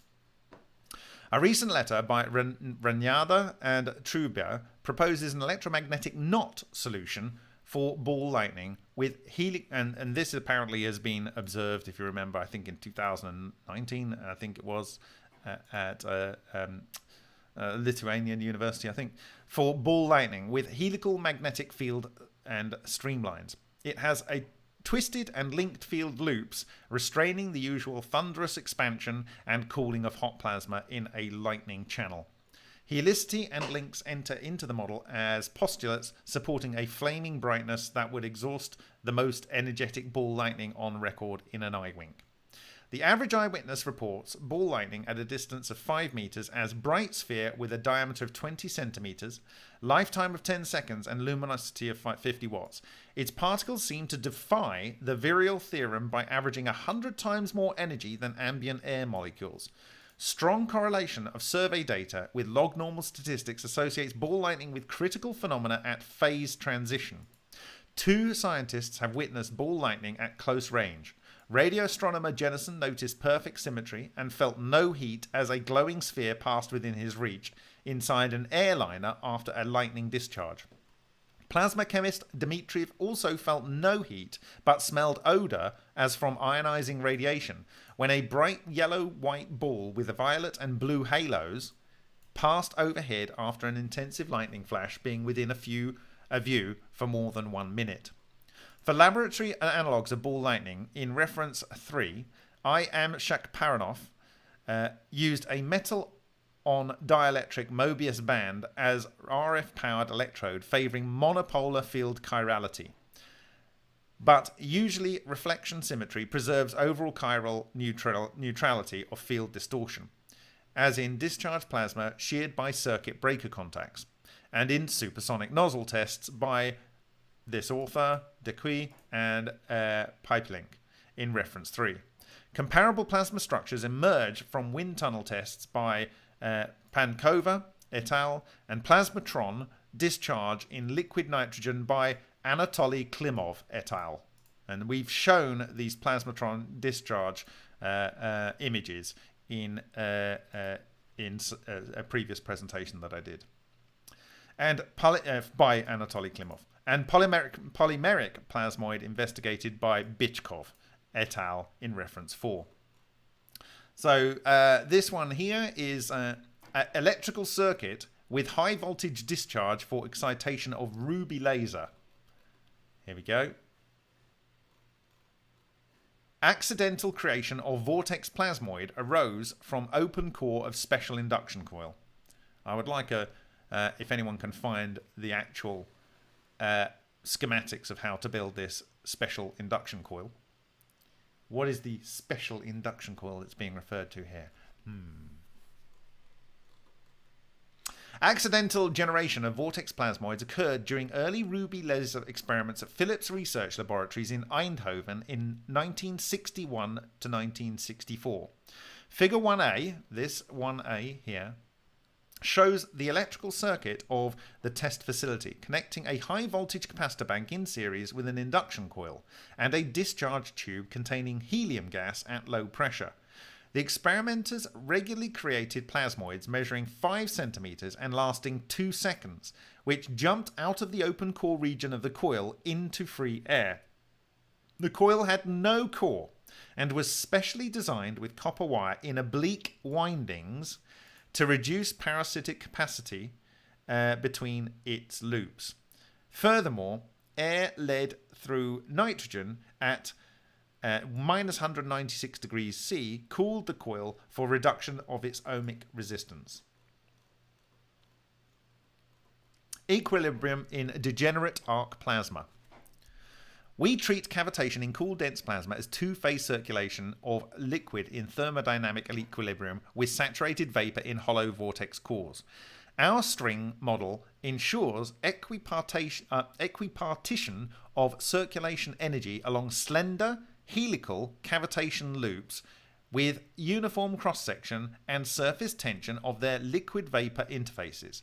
We calculate vapor pressure, temperature and number density and their critical values from state equations for conduction electrons as non-ideal Fermi and ideal Bose systems. And we apply quantum statistics to erosive discharge plasma vaporizing from metal electrodes and condensation of cold, dense plasma formed by high voltage breakdown in atmospheric air. So the erosive discharge plasma vaporizing from metal electrodes is essentially Solin. Okay, and to a degree, it's actually the Vega experiments. Conduction electrons with exchange interaction. In erosive discharge plasma, starting from metals at room temperature, conduction electrons deviate from ideal gas behavior by their attractive exchange interaction. In the cryogenic limit, this interaction is stronger than kinetic pressure, causing self-confinement of a fully degenerate Fermi system as in alkali metals. For the opposite classical limit, Neuberger calculated the first order exchange correction for ball lightning plasma as described in reference 6. For the case of intermediate degeneracy, we use a state equation interpolating between the quantum and classical limits. Figure 2a, where is it? Yeah, 2a. I'm going to avoid this. So we might cut down to the money shots. You can read this in your own time. I do promise not to show any equations. The state diagram with isotherms between 0 and 2000 Kelvin for pressures up to 70 bar and volume per particle V above atmospheric particle concentration 2.5 times 10 to the 25 per meters cube. Isotherms at intermediate degeneracy have local maxima and minima, as in two-phase regions of coexistence for van der Waals gases. Blah, blah, blah, blah, blah. Okay, all right. Triple point. No, this isn't what I want to show you. Okay, you can read it in your own time. It goes into a lot of detail. Helix strings. Okay. Helix strings in vortex plasmoids. We model vorticity in turbulent discharge plasma, which we talked about in the Lugomer paper, as strings of identical helix tubes joined smoothly on scaling lattices from regular polyhedra, with fractal dimension inverting to von Karman's universal shear layer constant. Each helix string has a smooth center line with uniform curvature and torsion. Their uniform packing on compact or fractal lattices ensures equipartition of energy storage in local plasma circulation around bent and twisted vortex lines. For each lattice type, the string construction quantifies specific values for longitudinal domain and pitch of helix tube unit. This will be clear when you start to see the images. Ref 20 shows how to join two identical helix tubes smoothly, a tetrahedral junction base with lowest eigenvalues for domain and pitch. The doublet loop has endpoints at right angles and 3 two-fold rotation axes for its symmetry group. Triplet loops, including trefoil, knots, fit around cubes and octahedra, with 1 trefold rotation axis and 3 two-fold axes in their symmetry group. Reference 20 gives their triangular junction basis with the lowest eigenvalues for domain and pitch in cubic octahedral lattices. The next eigenvalue ties triplet loops into trefoil knots. The cube also serves as junction base for quadruplet loops obtained in reference 20 with left and right-handed helix units. Left and right-handed helix units in alternating order. Besides rotation axis, the symmetry group then includes reflection planes. This kind of sounds similar to discussions that we were having around the coils. Helical pairing in shear layers. Experimentally, small-scale turbulence in shear layers stretches vortex lines into hairpin-shaped filaments, periodic in span-wise direction. Figure 3a represents a Bernal and Roscoe's topology of a hairpin vortice. You're going to see it in a minute. Hairpin vortices as open strings of helix units with alternating order of left and right-handed units. In streamwise and span-wise direction, the panel has periodic boundary conditions for uniform packing of hairpin vortices meandering along square or rectangular lattices. Similar helix structures emerge from numerical simulations of transition to turbulence around developing jet flow and in mixing layers in infinite Reynolds number excited by 3D white noise. Vortex loops with knots and links. The pictures in figure 3b and e illustrate helix string loops tying knots, Boromian rings, Maxwellian double links, and torus knots topologies on planar and 3D lattices. Their classification as specific knots, linked or braided types emerge from suitable Reidemeister moves, reducing or rearranging the crossings with changing loop topology. In figure 3b, for identical helix units from a self-link loop, which reveals itself as a trefoil knot after one Reidemeister move, reduces the number of self-crossings to 3, with over and under in alternating order. The Boromian rings of figure 3c link 3 triplet loops while keeping any 2 rings unlinked. The construction is readily extendable on a triangular lattice covering the entire plane with linked loops resembling a medieval coat of mail. Each loop in this helical vortex packing preserves 0 circulation along its wavy centerline. And a trefoil knot, as in figure 3b, results from splitting a band, making 3 half twists along its centerline. Right, what am I talking about? I'm talking about this. This is a single path which is linked onto itself. This here, so that's B. So let's look at A. A is this. A is a hairpin vortices in shear layers with Bernal Roscoe's topology as strings of identical vortex tubes alternating helicity. So left, right, right, left. So yeah, going around there and then coming around here. Okay. So this is a mesh potential structure. This one here, B, trefoil knot. No, it's not. Sorry. B, yeah. Trefoil knot from 4 identical helix tubes. I don't think that's what I'm looking at there, is it? Is that A? That's B. Yeah, okay. C, Boromian link of 3 triplet loops with 0 flux coupling. So here, the thing about a Boromian links here is that if I take away this bottom one, these top 2 will fall apart. if I take away this one to the right, these ones on the left and bottom will fall apart. And if I take this one away from the left, the one on the right and the bottom will fall apart. You need all three together to form a link, okay? And so when you have this, you have these things that are moving around each other, and they're actually the exact same structure rotated 120 degrees around each other, okay? Forming this structure. Now,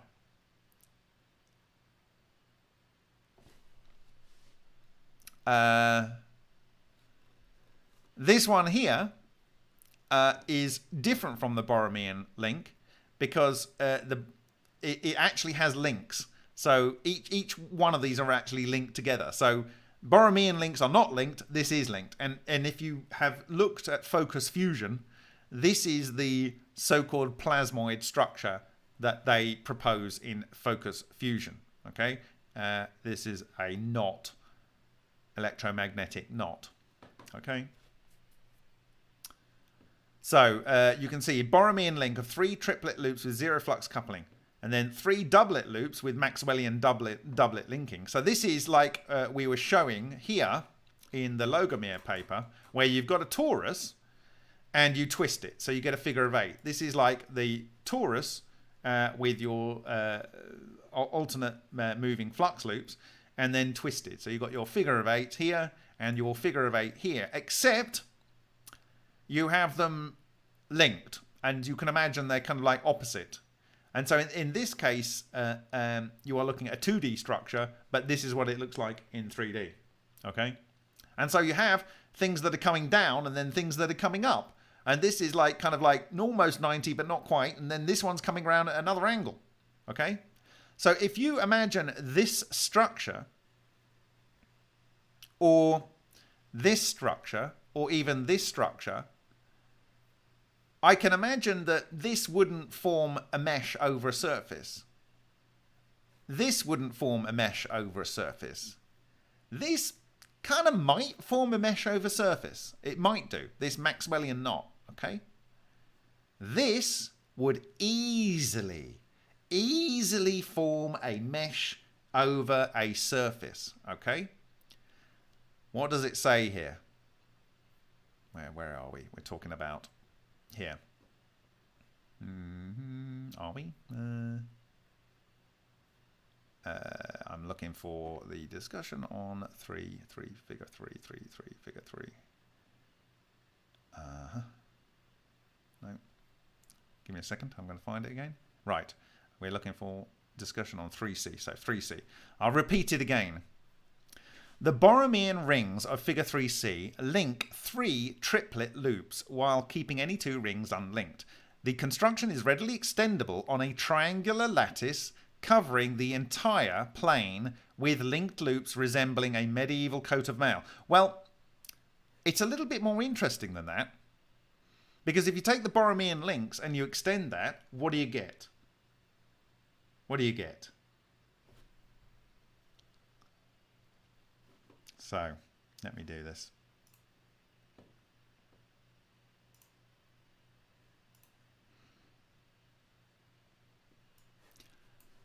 Firstly, I need to shrink this down. Okay.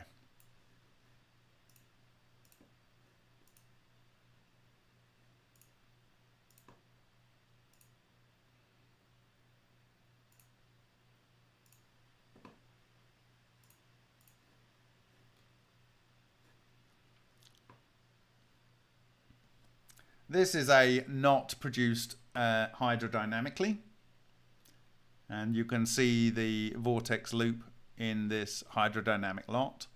Here's a whole bunch of knots, okay? And here is your 90-degree knots, and here is your, is that the Boromian?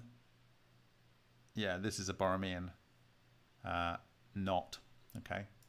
Now, the trefoil we have seen on the inside of the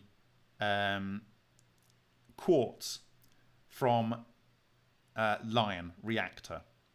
Is it a Boromian knot? It is also effectively a kind of fleur-de-lis type structure. Okay, all right. I need to find something else that actually wasn't what I was going to show you. Just happened to be there.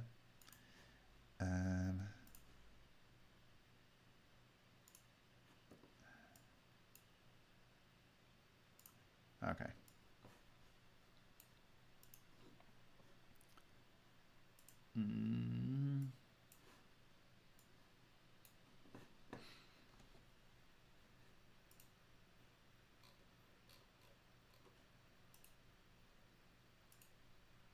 Right, so for those that like to use Pinterest, here is our Boromian rings. Seed of life rings. Oh, why would we say that? Interesting. Oh, here we go. This is Boromian rings, so you can see a red, green, blue one there. It makes it easier to visualize, I guess. There we go. And down here we have this. And interestingly, this symbol here is on the Scandinavian Storers hammerstones, an ancient Nordic culture. And it's called the Volknut in German. And it is the symbol of the company Synthestech. Do you think that's a coincidence? There we go. There we go. Anyway, so if we extend this out, you may see that by offsetting this, it is effectively the flower of life. Okay? So ignore this. It was done by a little bit of a con artist, but it's actually worth talking about. So you have your ring, and then you put your two rings together. This is your Boromian ring.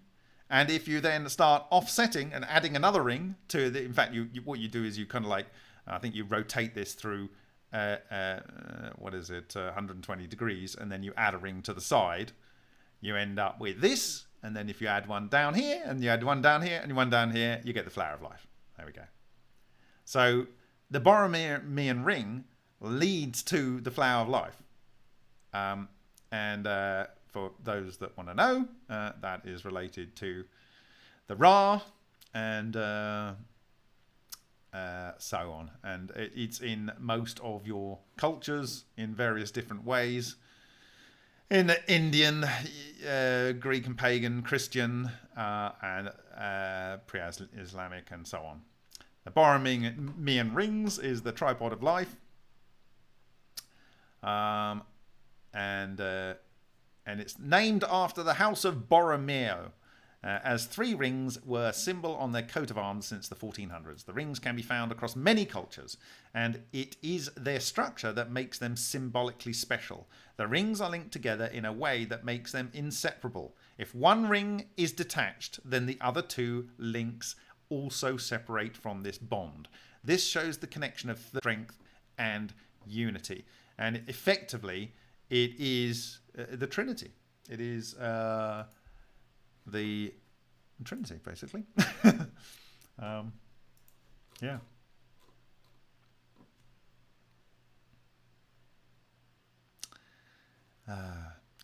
A wheel within a wheel within a wheel.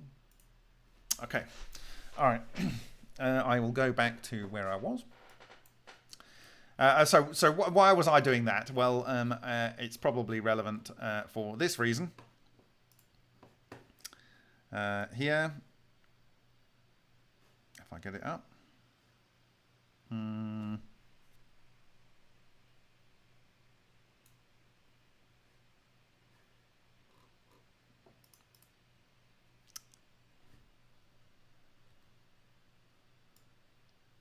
Give me a second.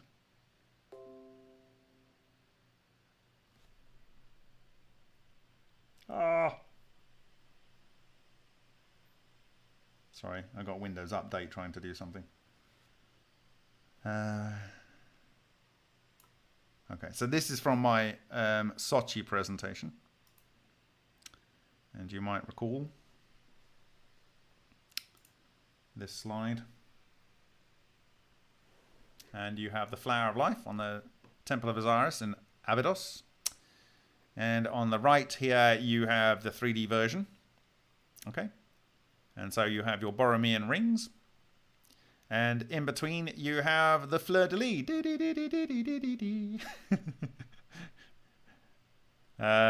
And so matter can go into here, in my view, and I believe it gets sprayed out of a pole. And I will argue that with reference to things that we've seen on the Vega Valley and on the Amasa gas-treated indium and on the Matsumoto electronuclear collapse, steps on to the discovery of electronuclear collapse, where you see it coming out of a pole. But in this presentation from Sochi, I described how in this observation on the Lion crust, that it appeared that the exotic vacuum object had chewed through the silicon dioxide, and it burrowed this 20 micron channel, and periodically it spat out synthesized blobs of material. And I described it in the presentation. It went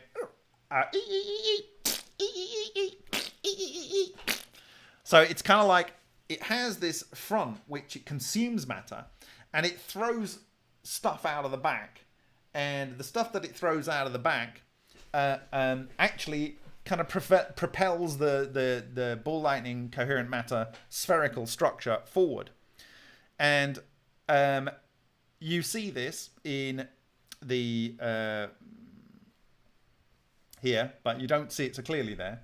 You see it in other work which we have done, which matches what Matsumoto has done. But the Flower of Life images that I have here essentially, as it comes out, it gets too energized, and it divides, and it carries on, and it divides, and it divides. And these are your fleur-de-lis at the end of the structures. So that is that. So give me a second here.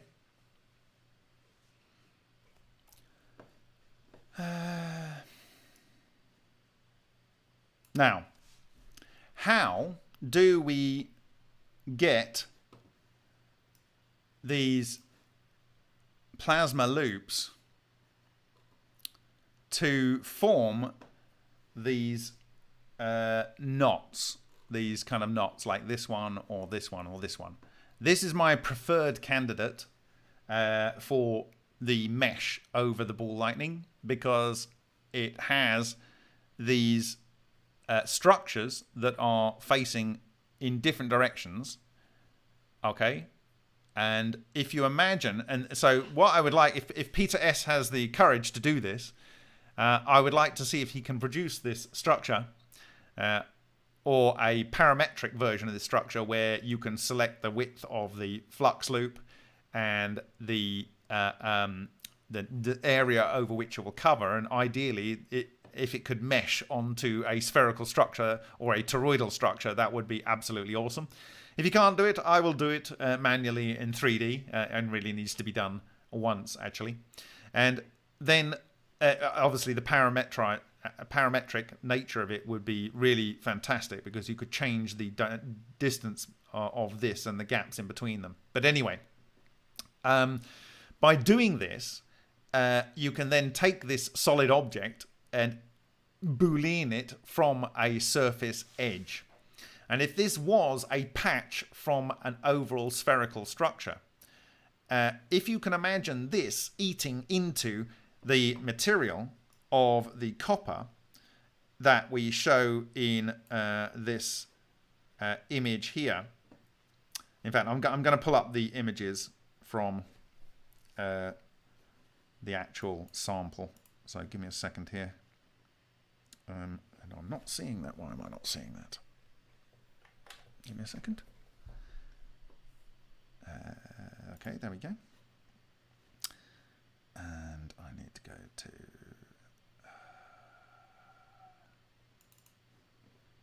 this one and this one.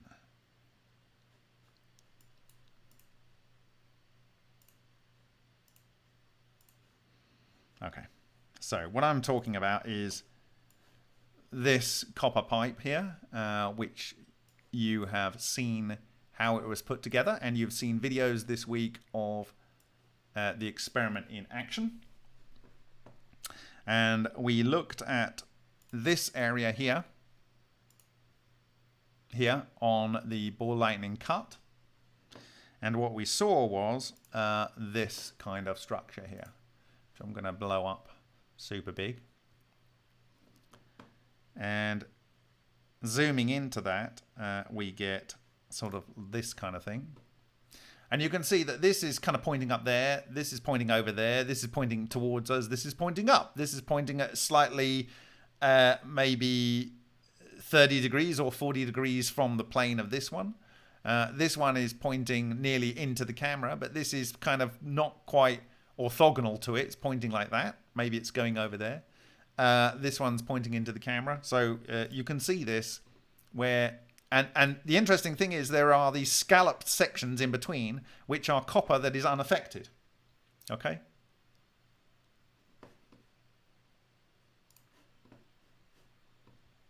And to give you an absolute clear idea of the scale here, this is 5 microns. So actually this structure across here is about 3.6 microns. And I did consider that maybe this is a spherical ball lightning structure, and that this is an array of spherical ball lightning structures that have an internal structure that then does this thing. And these aren't actually flux tubes going all the way through. And it may actually be that. So, but the interesting thing here is that if this is 3.6 microns, then this is about like one. You can look down here. This is 1 micron. This distance here is 1 micron. So from about here to here is 1 micron. So from about here to here is 1 micron. That means that this has got to be like 170 microns. So if this has made this material turn into fragments, then this would be producing, like, these are kind of almost 90 microns across, or 70 microns, or whatever, very small. This would produce nanodust from metal instantaneously. Not melting, disheveling, disintegrating, dustifying, instantaneously converting metal, but leaving some metal untouched.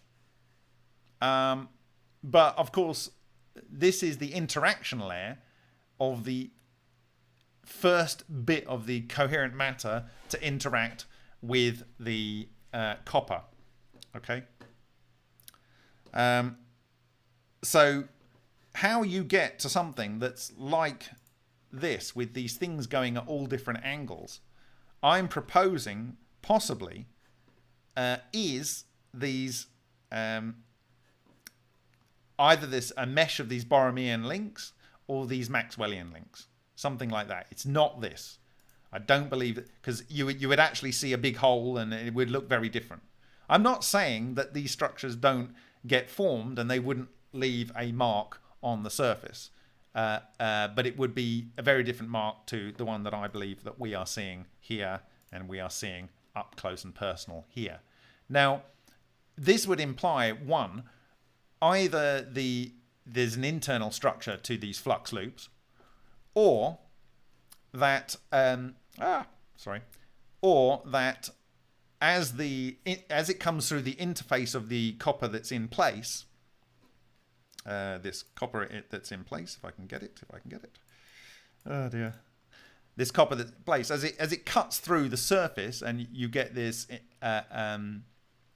impedance change, that's where most of the interaction occurs. And that when the coherent matter or the flux loop collapses, this is all moving around as a wave, and it collapses, and this is just how it gets left behind, like this. Okay. Yeah, possibly, David. He's suggesting something moving and rotating in extra dimensions might have such a trace. I don't think we need extra dimensions to explain this. Now, so how do we get these things forming?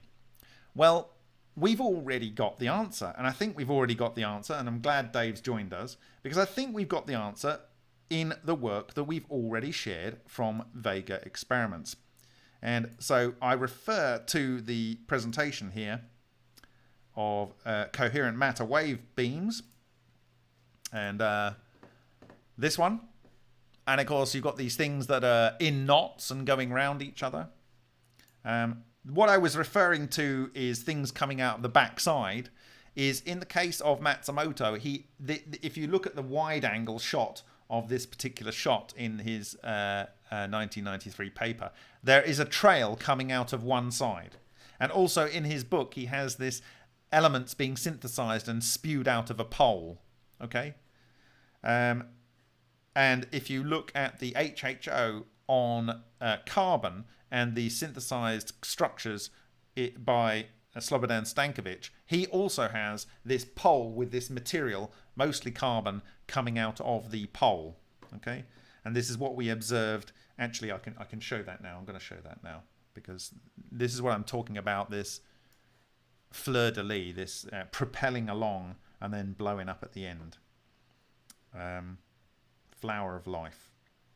So let me get that image, because I think that is important at this point to share that. And I'm referring to this structure. Okay, so we have our ball lightning core, and out of one pole you have, these are titanium and calcium and stuff, and this here is this carbon, silicon, oxygen type film, predominantly carbon. And this is spewing out, and I believe that this maybe came along here and then either did a right angle, or it, because of whatever else was coming out, it spun it around. But you can see in Matsumoto's book, in the lead ball ejecting mostly carbon. Okay, so this is what I think is that the coherent matter on the head of this, of which this is the collapse wave function, this consumes matter, and it ejects it out of one pole. Now, is it ejecting all the time? I don't know. Maybe not. And there we go. But how do we get these structures forming? Well, back to this presentation. And by the way, this is the plasmatron image. So this is what he's referring to in this paper. Dupuy is referring to this, and you can see these things rotating around.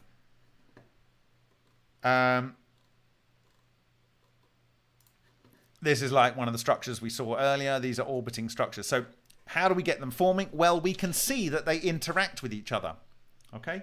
Now, just from the Bostick paper I showed earlier, we had the electrodes produced a plasma loop, and that comes off and forms a ring, a basic plasmoid.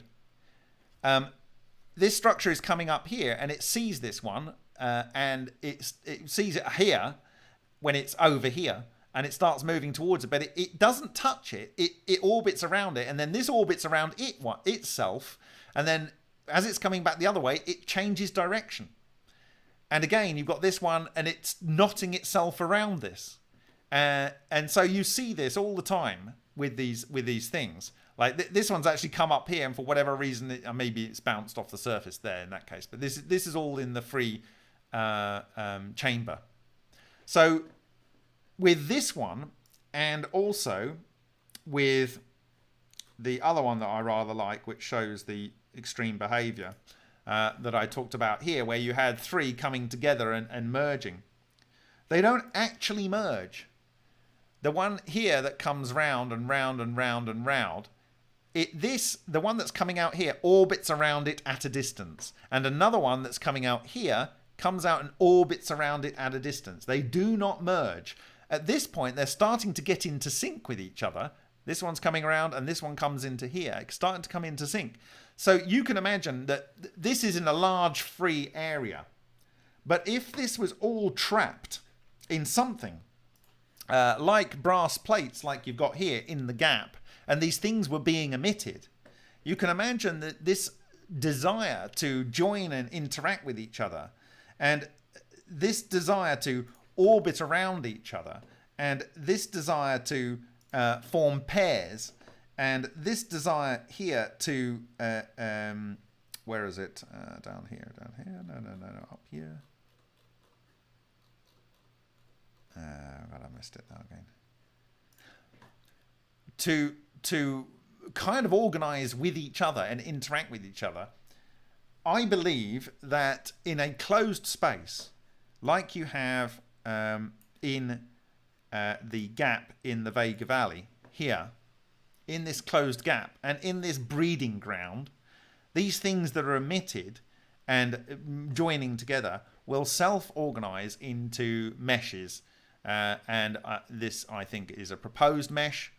And what happens in the case of Ken Shoulders, he says that the binding energy of this material is higher than any normal ordinary matter, and therefore novel nuclear reactions occur. What I imagine is that if you had this as a mesh over the surface, or this is a mesh over the surface, sorry, this one is a mesh over the surface, these are two possibilities maybe, that you would see these kind of damage patterns, okay, where these things are at different angles to each other, but material is not touched in between, and that you could have an overall mesh that would be like this, and matter that it interacts with gets consumed but left in these gaps, and some of it gets thrown into the core in a denatured sense, and inside the hollow spheres and tubes as referred to by Solin, and spheres as observed by ourselves and Matsumoto, nuclear transmutation occurs, and it gets spat out, erupted from the back end, almost like a black hole consumes matter and whatever else, and it shoves stuff out of its potentially out of its pole, maybe. Okay, all right. So I'm going to continue with this paper because it's also very interesting further on. Okay, so blah blah blah. Oh, so this is actually very interesting what it's saying here. Loops moving over a surface are twisted by friction torques on their leading and trailing sections. Opposing torques deform an unbroken loop into two halves with opposite helicity, as seen in contortions of a rubber band sheared by ruler moving over a table. To achieve scaling vortex deformation, let helical vortex lines break and reconnect when twisted beyond the lowest eigenvalue for domain and pitch in a specific lattice type. For compact scaling, let each mesh refinement step increase torsion until each untwisted vortex ring splits into a smaller replica and a loop with a dipolar helicity. Each dipolar loop splits into two monopolar loops with opposite helicity, and each monopolar loop splits into a smaller replica and an untwisted ring. This torsion cycle distributes vorticity and helicity evenly over a lattice with arbitrary mesh refinement. Starting from single initial vortex ring, the number and total length of monopolar loops increases recursively according to. So what they're saying is you can start with a ring, and it twists, tears, links, and you get two helicity different, and so on. It grows and grows and grows and grows, with even terms keeping right and left-handed helicity in balance. The series converges towards exponential growth of chiral monopole abundance, with growth factor G equals 2. The real root of its characteristic equation is this. Sorry, there are equations here. With corresponding series 1, 1, 1, 3 for rings and 0, 1, 1, 1 for dipoles. The total number of loops just doubles at each refinement step, packing the lattice with abundance ratios 2 to 1. By equation 2, this one, vortex loops in a cavitating shear layer multiply more rapidly than rabbits do by Fibonacci's series, this one, which has the golden section, this, 1.618, as growth factor at large n, as 2 steps give 4 times more loops at half the circumference. The growth factor for total length is square root of 2, and a constant, I guess, core volume. Conservation of angular momentum makes circulation velocity grow proportionally with total string length. Okay, well, anyway, this is an exceptionally interesting paper. I encourage people to look through it in detail.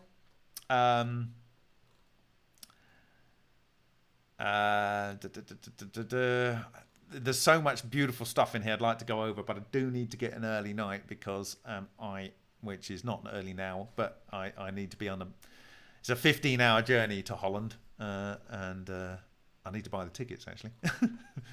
It's going to be not pleasant.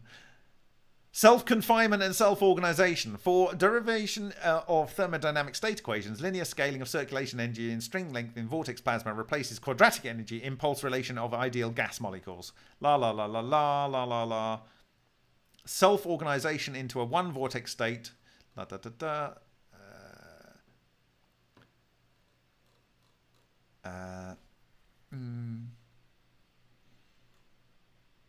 Now, there are 2 types of junctions to be called even if they connect helix units with equal helicities. Left-left and right, or right-right, and odd otherwise. As a 2-level system with distinct interaction energies from 2 junction types. An isolated chain at high blah blah blah.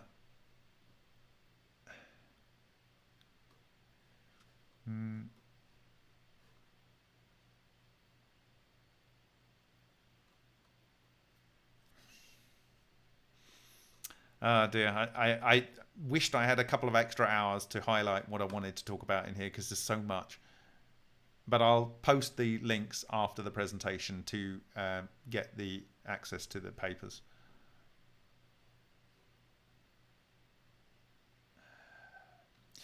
Okay. Again, the string model connects the direction of turbulent evolution with relative interaction energy of junction types at cell boundaries. The ring lattice solution in figure 4e has a minimum length scale serving for viscous dissipation on Kolmogorov's microscale, which usually prevails in molecular systems. At the opposite end, a wave lattice solution in figure 4f with infinite length scales for its coherent structures represents self-organization as seen in shear and convection layers of neutral fluids, discharge plasma and superfluids. Both evolutions maximize entropy, expressed as volumes enclosed by their respective energy surfaces in phase space. As vortex tubes with hollow cores from cavitation, our helix strings experience an outward buoyancy force in vortex plasma with self-confinement according to equation 4a. From internal work done on their way to the surface, loops gain length and circulation energy proportionally as before from external shear forces with the same relativistic limit. Okay, so these next images, again, we need a procedural function. I can do this in 3D, but essentially, this is the unit cell, and they are quarter tori. And you can imagine you could take this structure and you could rotate it 90 degrees to the left and put this over here, and you would have a half tori. And you could take this structure and you could rotate it 90 degrees towards this direction, and you would have a half tori that way, and so on. But if you did different connections of these, you would actually end up with randomness. You would end up with links going in all kinds of directions in a mesh. You would have infinite length structures, or you would have tori at the 3 orthogonal planes, yeah, in a mesh lattice. Okay, so these are the 3 options in the basic structure here. But essentially, I believe what he's saying is this structure here is kind of like the bit that goes in between this structure. And what does that look like? Well, if you took this structure and you then did whatever you needed to do in this structure to make a larger mesh like this, then this structure, the bit that's left behind in the gaps between these things, would look like, drum roll, please, not that. It would look like these scallops that you see here. These scallop sections out, I believe, quite potentially. These scallop sections. And so what does he refer that to here? This is 4. Okay, 4. Okay. Figure A, straight vortex tubes stacked in cubic lattice with fractal dimension. Okay, so this B here is the pointed energy surface in momentum space for entropy of a vortex system. Makes sense to you? C, cubic unit cell with 3/4 arc tubes for construction of compact vortex lattices. So that is the basic unit cell. And then you have D is random vortex lattice from unit cells with irregular orientation. E and F, ring and wave-like vortex lattices from cells with specific orientation rules. Now, if the whole thing was a solid vortex lattice, or a, this arrangement here, or here, or here, that might account for these kind of interaction on the event horizon. But I still believe that the historical record of the fleur de lis, of the flower of life rather, and the foo dog spherical version lends me to believe that this, or maybe this, but I think this is the key structure that the mesh of ball lightning actually has, and that these kind of angled curved interactions could account for the type of thing that we are seeing here, and the gap between them where their field is interacting enough to join them together and also repel them, but is insufficient to cause destruction of the material in a non-thermal way, leaves this scalloping structure in its wake.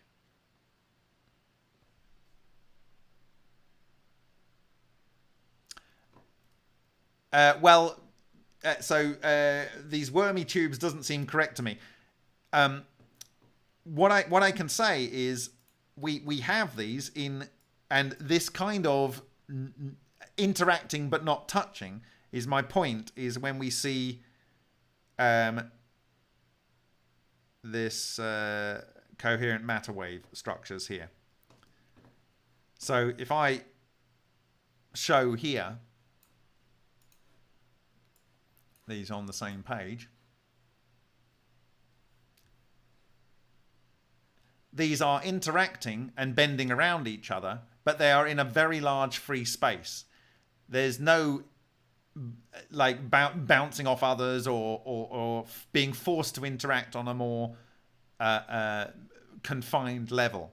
So what I'm showing here is that you can have these kind of tight loops between things, but they don't interact such that they merge with each other. And this is essentially the same as you're seeing here in this one, where you can see they are interacting with each other, but they're not merging. Here, in these various frames, you can see that this one coming around here is attracted to this one, and it immediately orbits around it, but it keeps its distance. You can see there's literally a gap between these, but it's orbiting around it. And that this one coming out then interacts and starts to orbit around it again, the next frame. And at this point, over here rather, you've got all three interacting. Okay, so we know these things from Bostick work and Lugomer's work can interact and produce linked and Boromian links and other types of links. And so you've got the twisted, the trefoil, these actually linked ones, but also these loops of loops, and a loop on a loop, loop-de-doop. So I think these are possible, and what is being described here by Dupuy is that you have this process of division, and it's a geometric progression where the mesh is refined, starting in this case from a single initial vortex ring with shear forces. And I imagine that within the body of the Vega Valley, that where it's constantly being bombarded with emitted and re-emitted electrons and so forth on ions, and the ion acoustic waves in there, there's everything you need to set up the production of these structures. And I think actually from these images, we know the scale here. We know this scale. We know that this is, what, 3.6 microns across, okay? And we know the substructure scale. And we know the distance between the center point of this and the center point of this, okay? So by studying material produced in this way, we can actually get hard metrics of what's going on here. And maybe, and even potentially with a lot of effort, deduce the curvature on these scallop sections. So I think with a lot of study, with a proper program over a fairly long period of time, we could establish exactly the kind of level of condensation or clustering that's going on with these structures. Okay. And again, I reserve the fact that this might actually just be a sphere, and this is another sphere, and this is another sphere, and this is another sphere, and they're just clustered as, you know, not like a bead chain, but a load of sphere ball lightnings. But it may be that the internal structure of the micro ball lightning that does this is something akin to what is being described in these meshes. And that if you take this mesh here and you apply it in here, does that explain the structure that you're seeing in here? Okay, so I'm showing the work of Dupuy from two aspects. Is it that the internal structure of the microball lightning in this case is something like this, or this, or this, or is it that it's, you know, bigger flux loops that are a mesh over a surface that is more like this or this, for instance. Okay. And this is where I need your inputs, having read these papers in detail, and you come up with what you think it is. Okay. So I kind of like this at the bottom here. It says, where is it? Okay. As vortex tubes with hollow cores form from cavitation, our helix strings experience an outward buoyancy force, blah, blah, blah, blah, blah, blah, of equation 3. Experiments by Bostick and Shoulders with charged vortex structures demonstrate emission of high energy radiation and fusion products upon their dissolution in suitable gas mixtures. As fast reaction products from stretched loops near the surface induce new small-scale vortex rings in underlying plasma layers. Okay, so as fast reactions produce products from stretched loops near the surface induce new small-scale vortex rings in underlying plasma layers, their evolution by our string model provides for a buoyancy-driven, steady-state conversion of fusion energy in vortex plasmoids. So are they saying that, you know, you've got a vortex plasmoid, where are we? And it's coming in and it's interacting here, and where it says the fast reaction products from stretch loops near the surface induce new small scale vortex rings in underlying plasma layers. So as this is the boundary and it's interacting with the surface, is this where substructures and smaller vortex strings are formed and lead to this small substructure here? I don't know.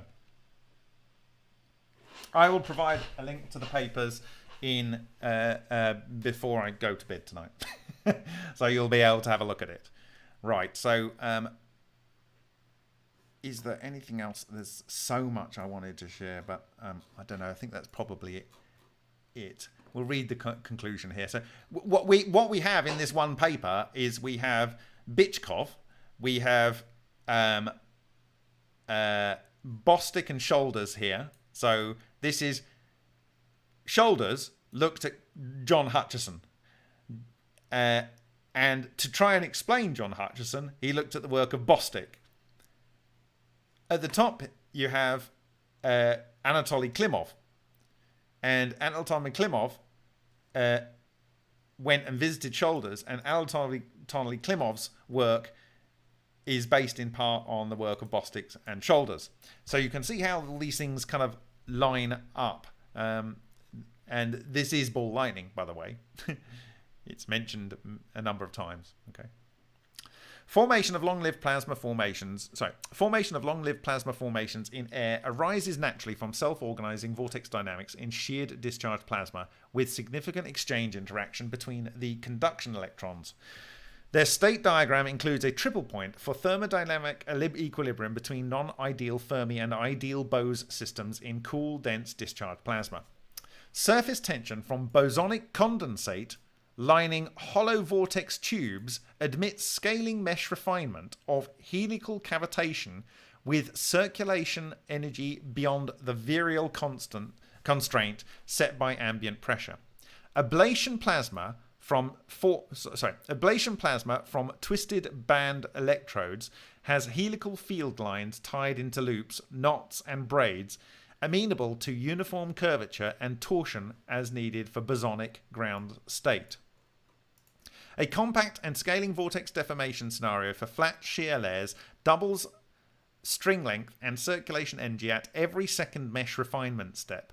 Modest shearing distances suffice for particle acceleration causing high energy events by gamma radiation and neutrons associated with lightning and laboratory plasmoids.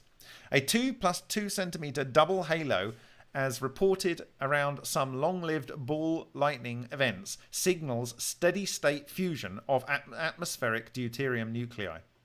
A thermodynamic system of stretching vortex tubes features self-confinement by inward pressure from conserved circulation and increases its entropy by cooling down. Its statistical entropy surface in phase space has a hollow shape favouring self-organisation over equipartition of energy among constituent vortex loops. A compact string model for cubic grids demonstrates vortex lattices with random helicity distributions and vortex crystals from finite rings or infinite wavy tubes. An icing type interaction in chiral degrees of freedom minimizes Coulomb repulsion by long-range order in the wave-like vortex crystal solution. Okay, so that's what he says. Okay. All right. Now, it's well referenced.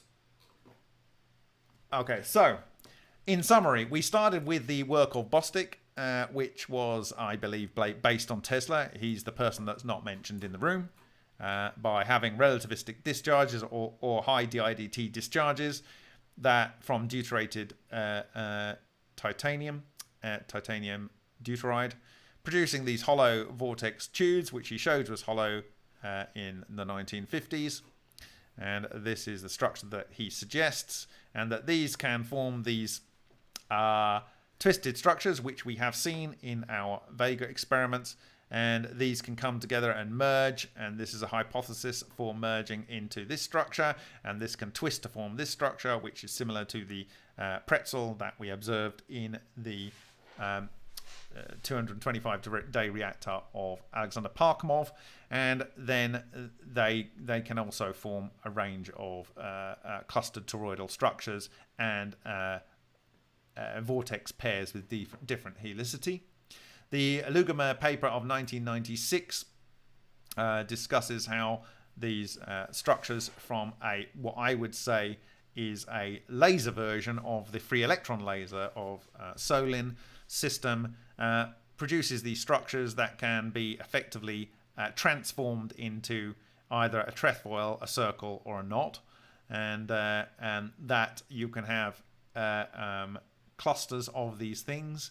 And in this respect, they actually have a loops on loop, but this is not discussing necessarily the option for them to be linked by field rather than linked by a larger structure.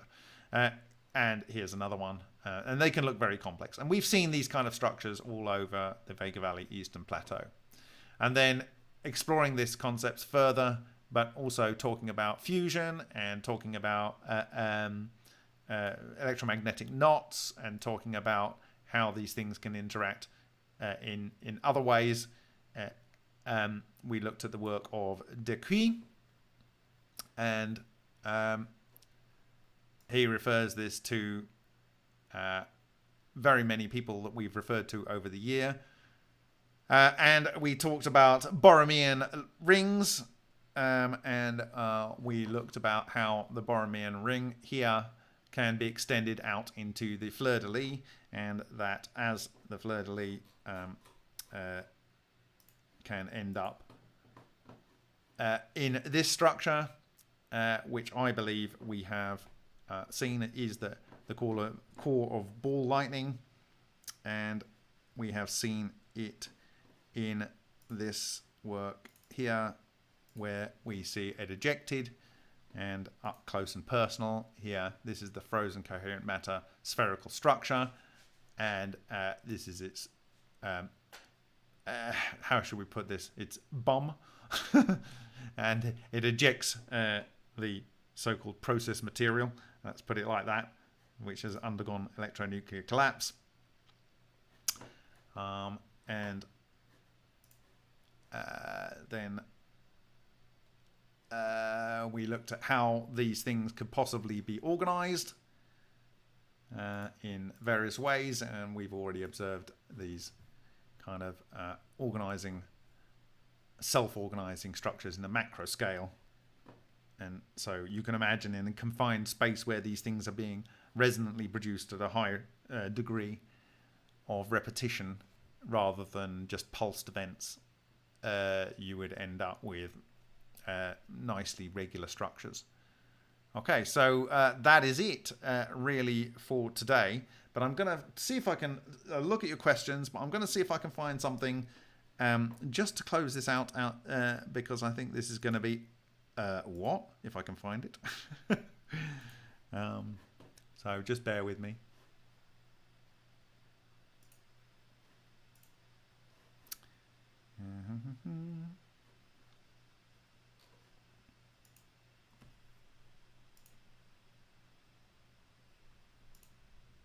There is a huge wealth of things to look at related to the concepts that I've been talking about tonight. Just it's mind-boggling where you can go with it, actually.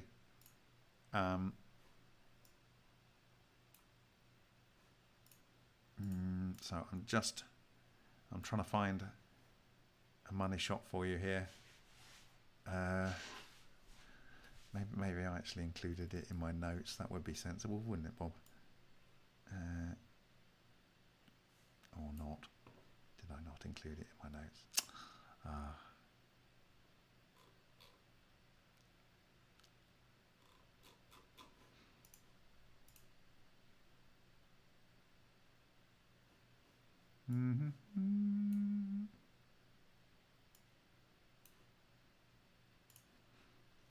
Talk amongst yourselves.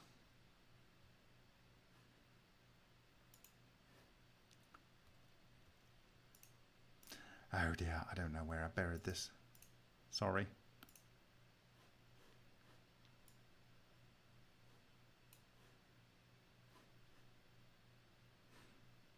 You just have to bear with me. Oh, you're going. If I can find this, it would be well worth it. It's a problem when you have 300 tabs open. It's quite embarrassing, really.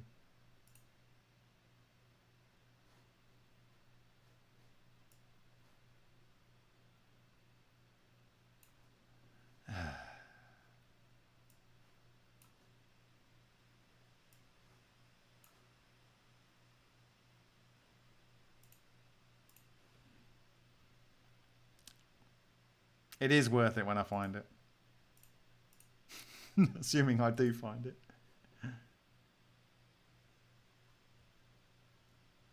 Okay, I'm going to have to be more methodical.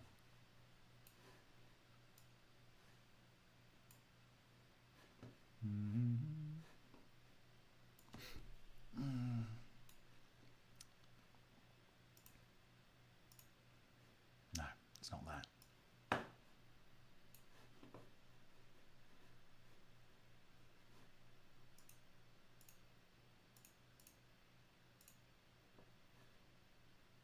Ah, I found it for you. Oh dear. So,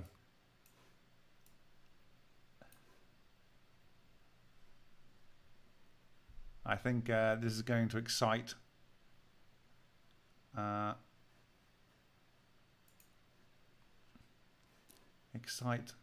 Henk and David.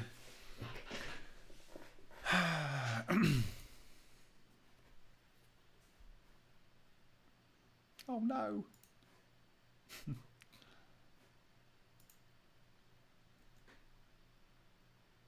Okay.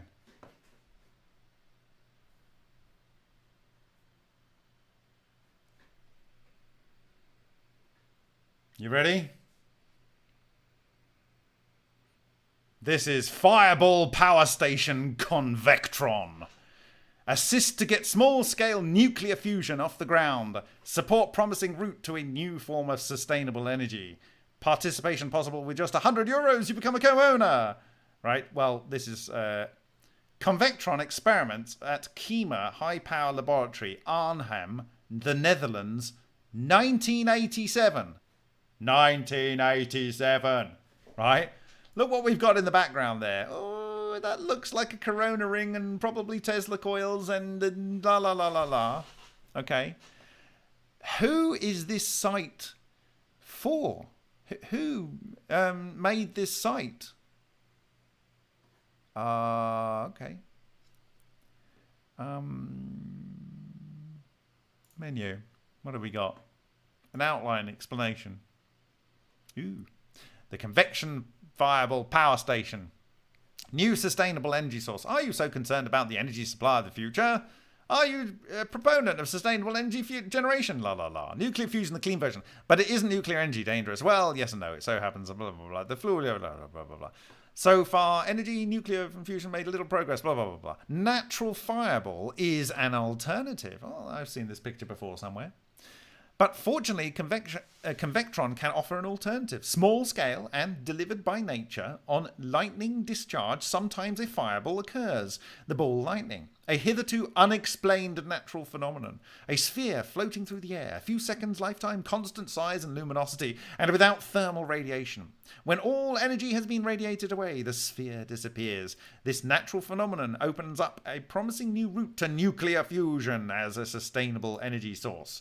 Nuclear fusion also occurs in nature. Sometimes the ball lightning exists much longer, even up to more than a minute. This means substantially more radiated energy. Where does that extra energy come from? It is very plausible that it comes from nuclear fusion. Nuclear fusion as a natural process. The fusion fuel, deuterium, is present in water and therefore is also in humid air. Light rings observed around such a long-lived ball lightning point directly to reaction products of deuterium fusion. Interesting. Light rings. This sounds a little bit like we know who wrote this. The fireball power station exploits natural nuclear fusion. How can we use this to build a small-scale nuclear fusion reactor? By creating a fireball and enclosing it in a reactor vessel, and supplying extra fusion fuel. This increases the useful power at unlimited lifetime. The design for the reactor vessel of the fireball power station was established by Convectron already long ago. A patent on the method for fireball ignition is in preparation. In terms of achievable capacity, one should think of a large wind turbine. By connection of reactors, larger capacities can be realized.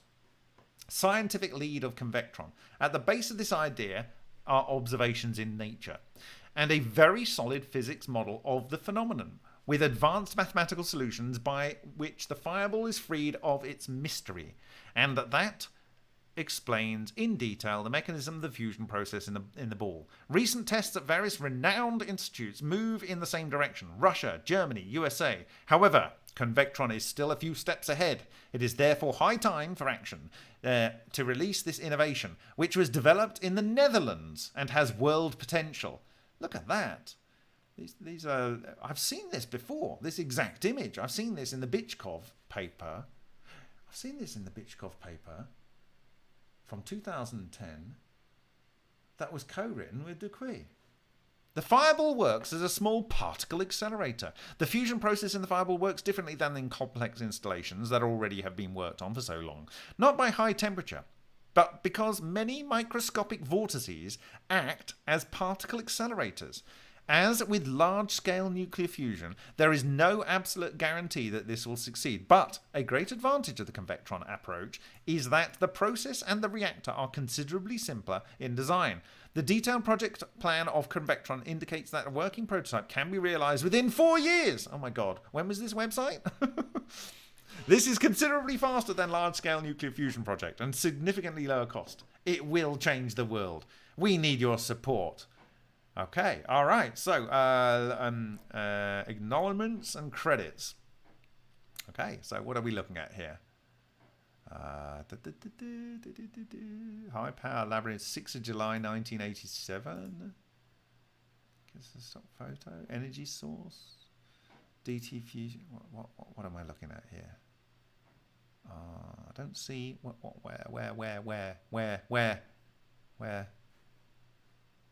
I don't know. The phenomenon of ball lightning. Keynote on background. Keynote on background. History, past experiments and model progress to date. The origin of the idea. The idea of Dr. Duquy for the explanation of the phenomenon of ball lightning and the circuit breaker fireball dates back to 1978. In 1980, his first article on ball lightning appeared in the science magazine Nature, and this fact was also reported by the New York Times. Establishment of PLC Convectron and issues of shares. With two partners he founded in 1983, the public limited company Convectron NV talked about share issues in 1983 and 1986 were reasonably successful and provided the company with funds to validate scientific model, particularly due to the opposition from the Dutch fusion community. Ah, really? Why would the Dutch fusion community want to stop this? The revenue from the issues, however, was below the needed budget. The aim was development of a prototype of small-scale nuclear fusion reactor. Experiments with submarine propulsion batteries. Oh, interesting. This is almost sounds like the submarine propulsion batteries that John Hutchison was talking about. Anyway, the two daring test programs were pursued by the predecessor of the current company. The first with two submarine propulsion batteries in Rotterdam Walhaven, resulting in fireball generation recorded on high-speed film.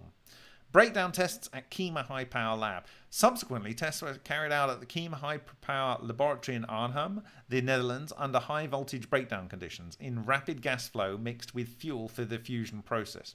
Experiments broken off due to exhaustion of funds. There we go. Okay. In the crucial experiments at Kema, measurements indicated the presence of fusion reactions, but the tests had to be broken off when the funds ran out in 1987. 1987. Before confirmation of the initial promising results was possible.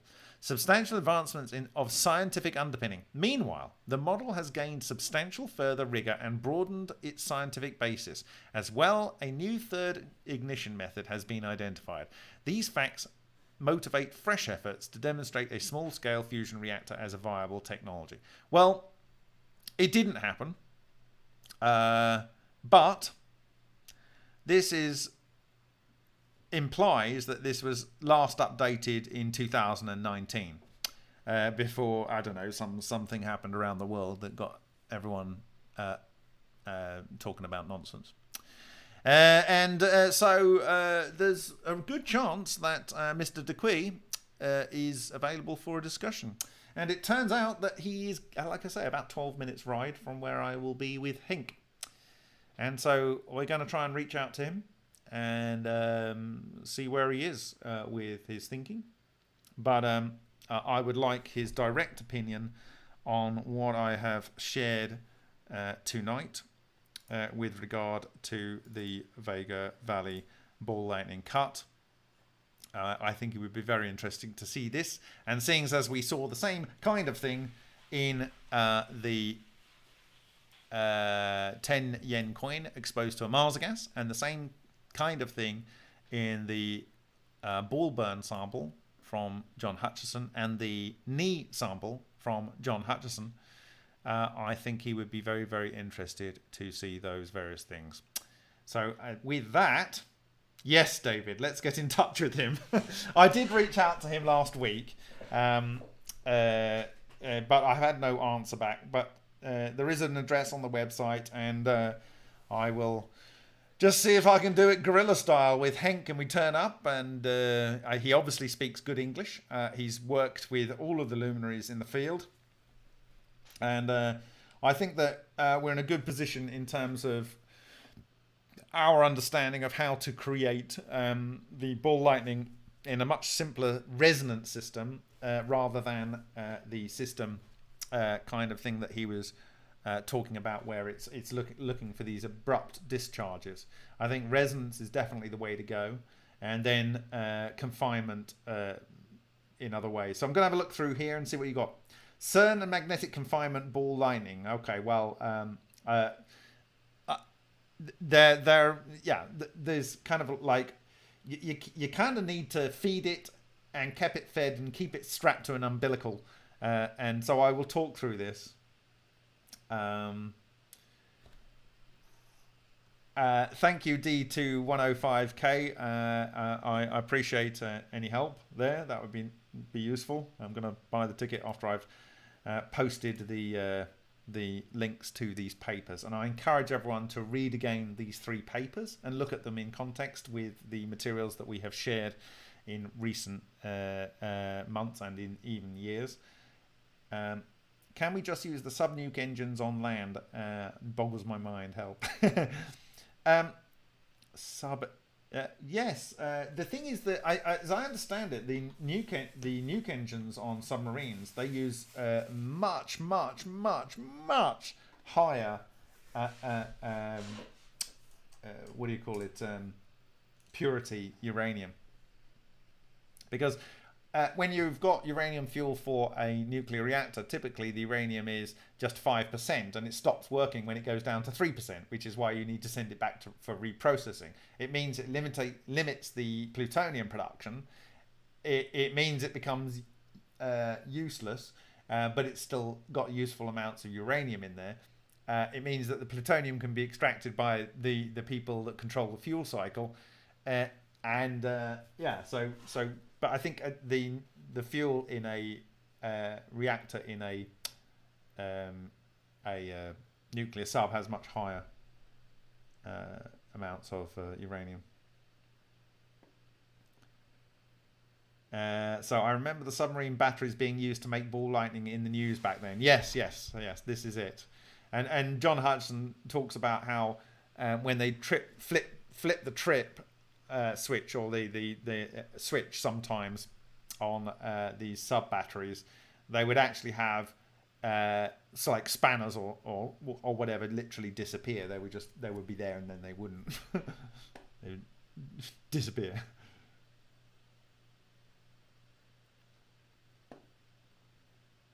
So this was a bit of a long one. I was going to give more context to the introduction of how the exploding the Vega Valley came about.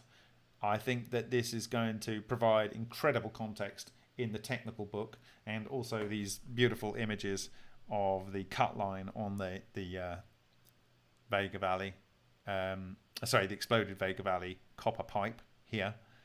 I think this is just stunning imagery in terms of what nature is doing. And these kind of ones on the top surface where you have these 6-pointed here, and we had 5-pointed and 8-pointed and 3-pointed and so on, 3-pointed here,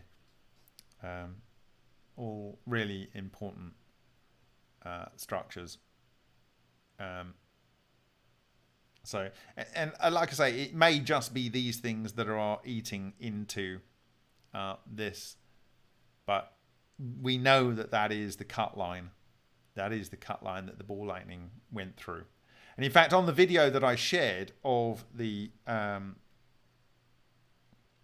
exploding the valley during the week, I'd like people to go and see. It's a continuous.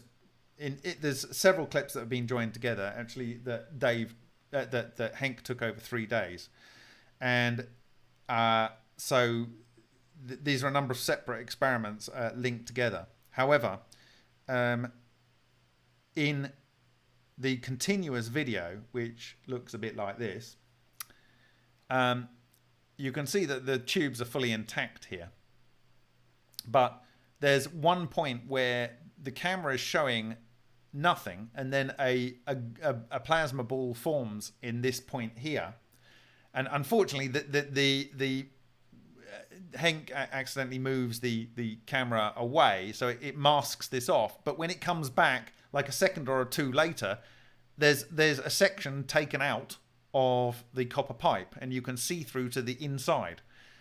And so, timing that, you can actually see how quick it completely removed that copper, but also the fact that it hasn't melted it; it's just removed it. Now, how I imagine it, the coherent matter could grab the material, it gets churned through the gaps in those vortex mesh loops that are interacting in that flower of life type structure, and some material gets moved into the center. Is it in a plasma state? Is it in a subplasma state? Is it in a quark soup? Whatever. It goes in there and then it gets ejected out of the back. Now, could it be that the ball that you see with a tail attached to it, the tail is kind of like the material being spat out, and then the ball is the aggregation of this not molten but kind of like a semi-plastic with residual exotic vacuum objects in there? Don't know. There's so much to be discovered in this work, and it's just real pleasure. So I don't know what the next few days will bring, but I'm hoping that where we had the tungsten chop sock, where we had the anode and we had the balls forming opposite sides, and then on the inside of the coherent matter structure, it cut the tungsten instantaneously when it got to a level of passing that threshold where it does that. I would like to see the one cut side and the opposite side of the piece of the copper, and look at both of those, or the tungsten, and look at both of those and wonder if one will be like smooth and the other one will be, how shall we put it, scalloped. I'm interested to see whether that would be the case. So, you know, there's a lot to be investigated.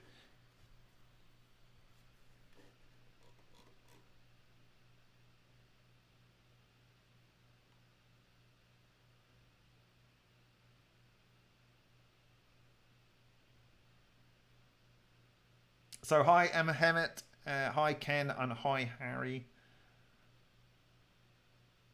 Yeah, it really is. Let there be light. It's that phrase reminds me of that image I shared many moons ago in my Seek Share presentation in Sochi.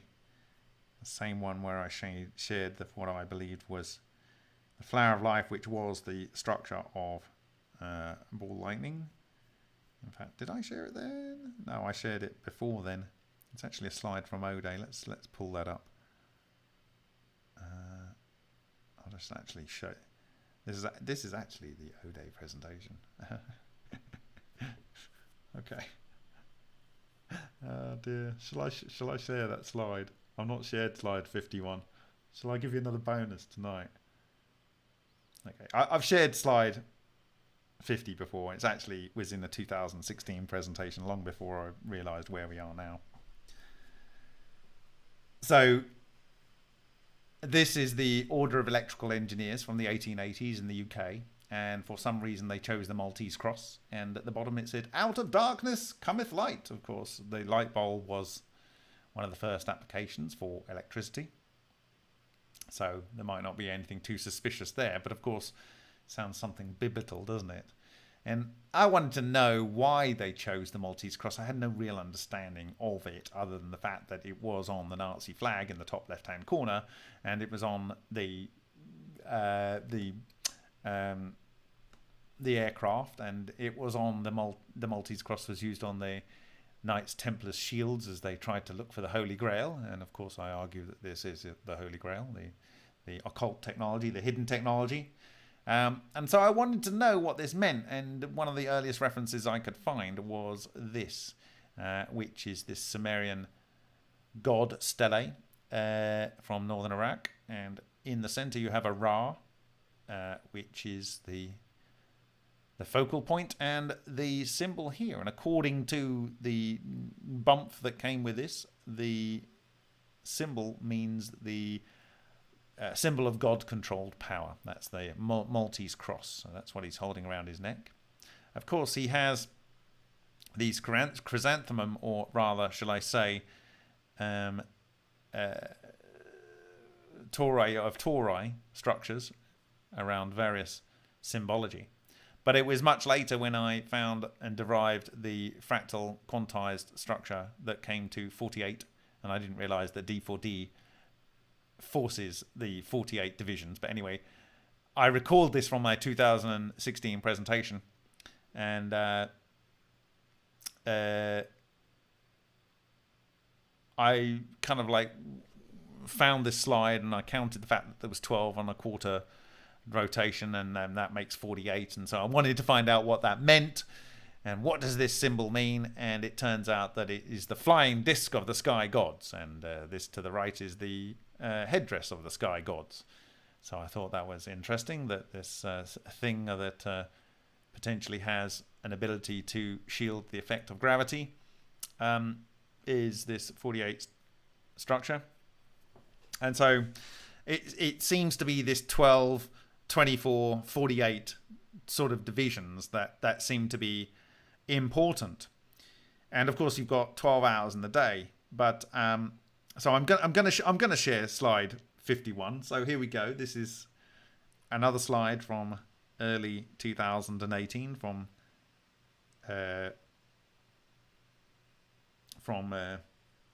O'Day. And here is the Vault B door from the Lord Padmaswami temple. And Padmaswami, or Padmanamba, this is lotus. And I actually used to live 2 kilometers from this temple, and it's thousands of years old. And this is the entrance to the Vault B.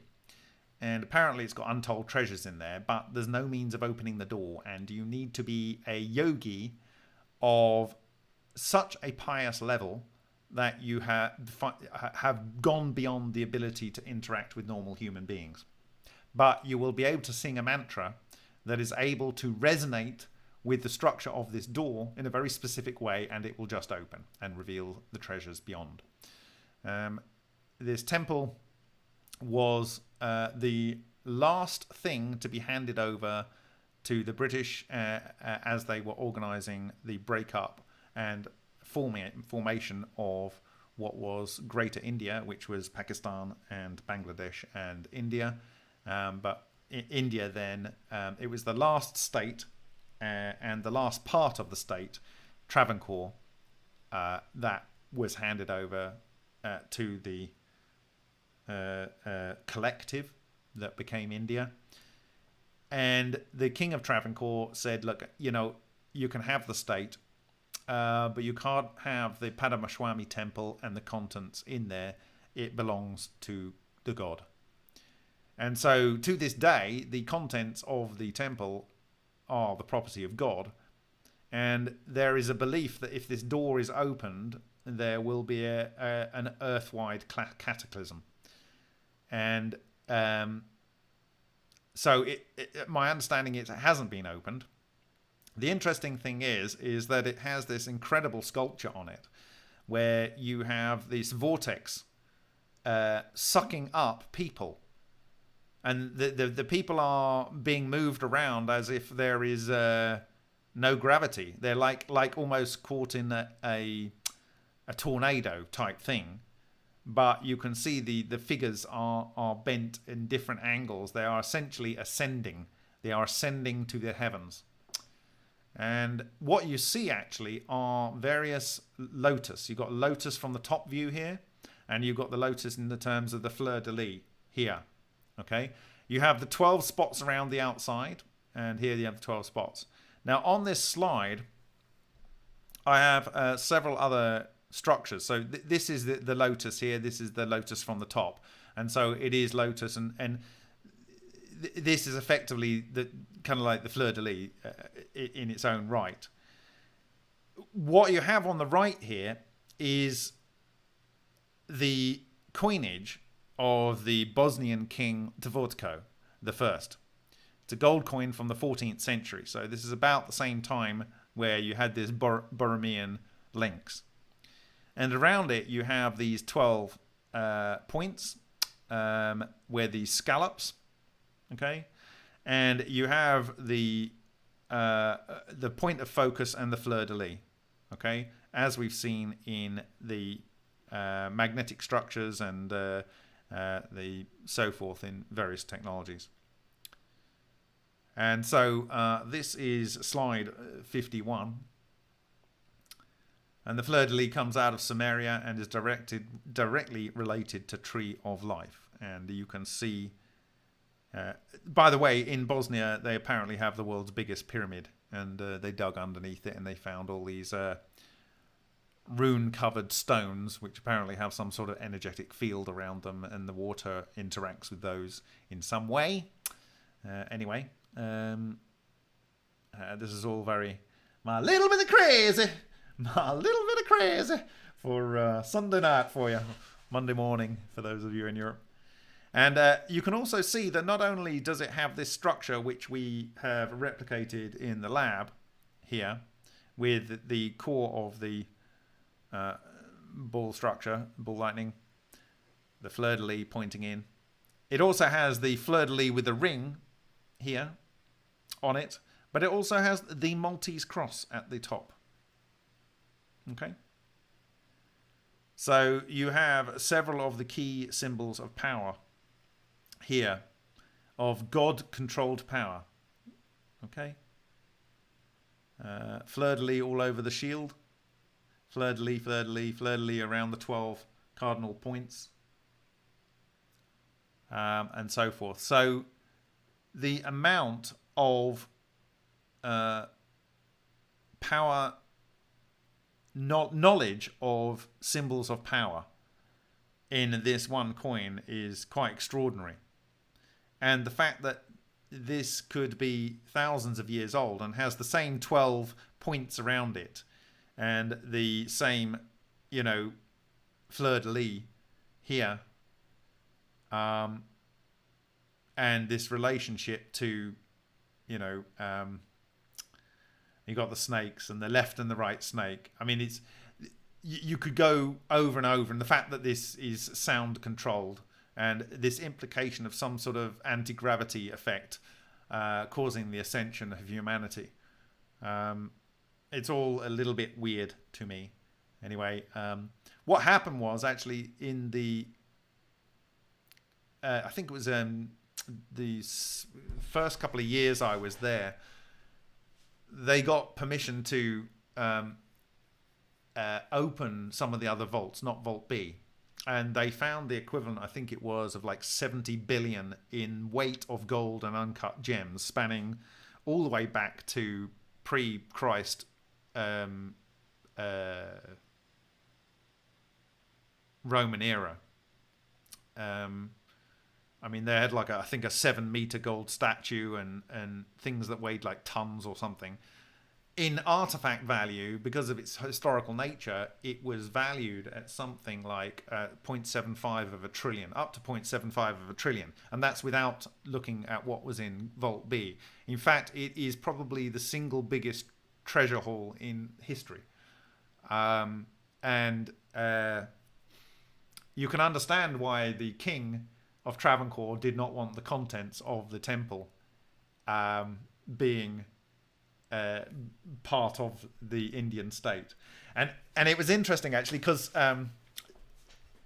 I talked about this temple in my Let's Get Everyone Worried That Bob's Lost It videos leading up to Red Pill in 2017. So you can go and have a look at that video if you can track it down, maybe on my Steemit channel. But anyway, I talked about this, and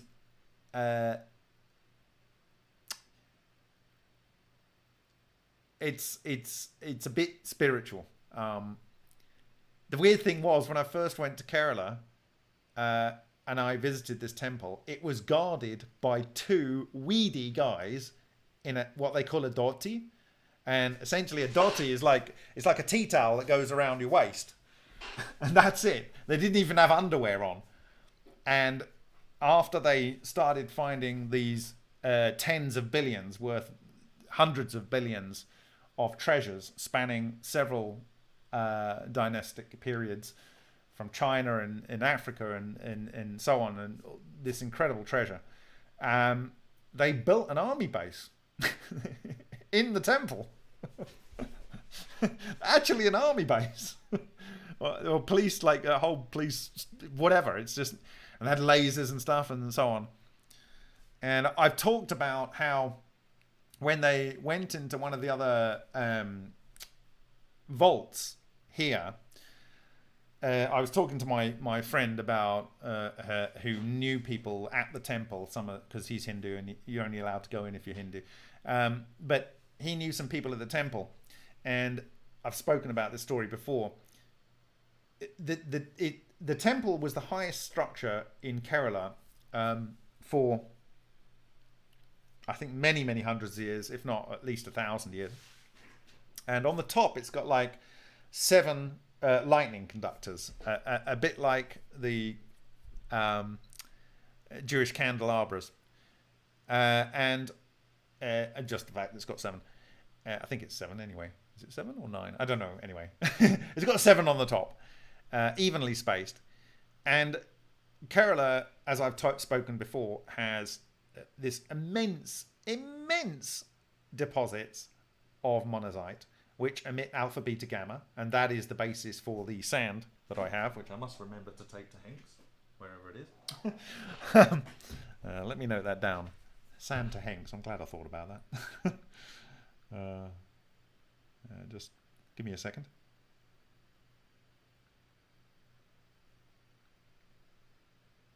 I want to take a bit of sand too.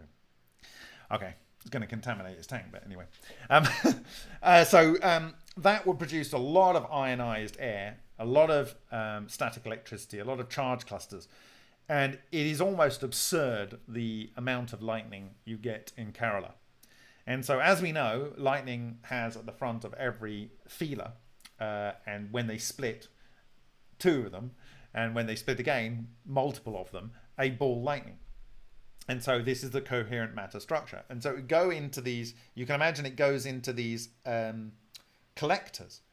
And what they found when they went down in the temples, they had watches and they had cameras and they had laser rangefinders, because the space center, which is like 16 kilometers up the road, was given $5 million to categorize and do CAT scans and all kinds of things to the treasures as they were removed.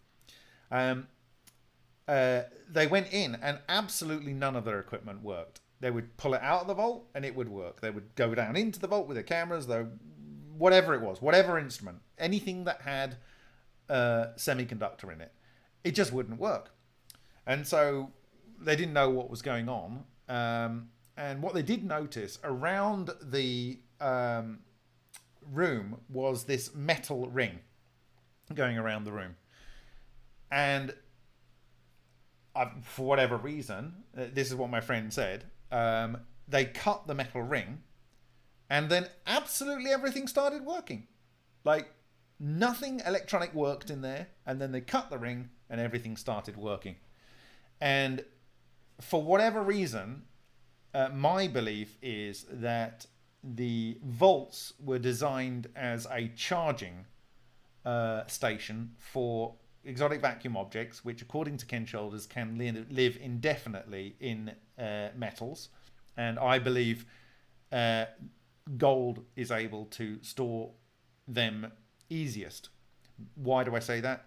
Because gold is noble, and because it has 79 protons, which means it has 79 electrons. And if these things can pose as an electron, it means that gold is the element that can store the most of this energy.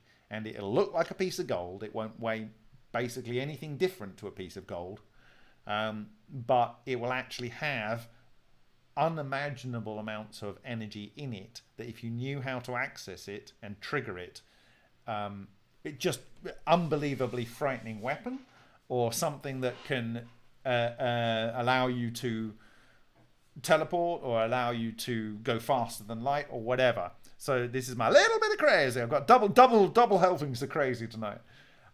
So I believe that is a charging station, and when you go to a Hindu temple, they will literally encourage you to donate gold.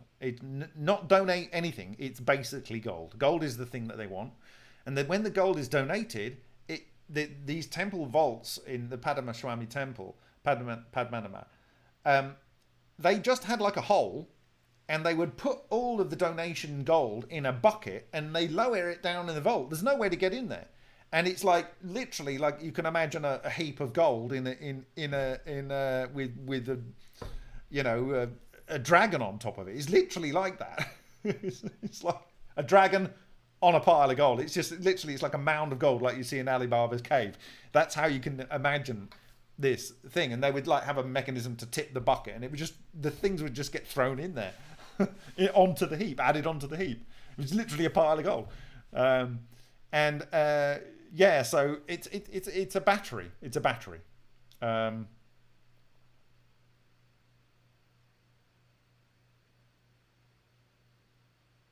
So David's saying, okay, so for my liquid anode Vega test, should I use indium, gallium, bismuth, silver, or gold? Okay, so I would use indium. I would use indium because of the multiple reasons that I've given for it. One, it has a thermal neutron cross section.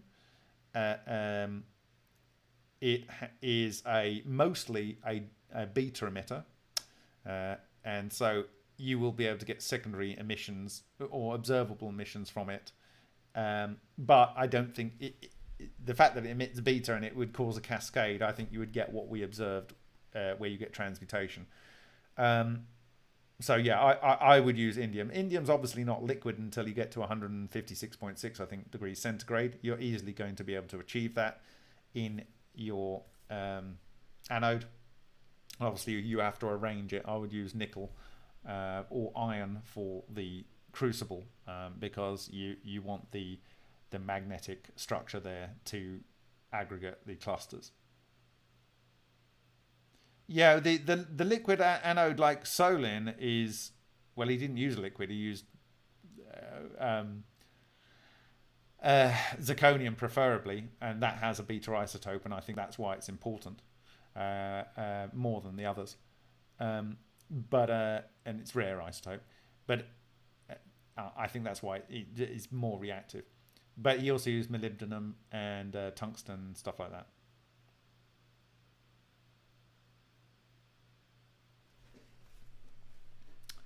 Okay, so this was my little bit of crazy on that, and actually in the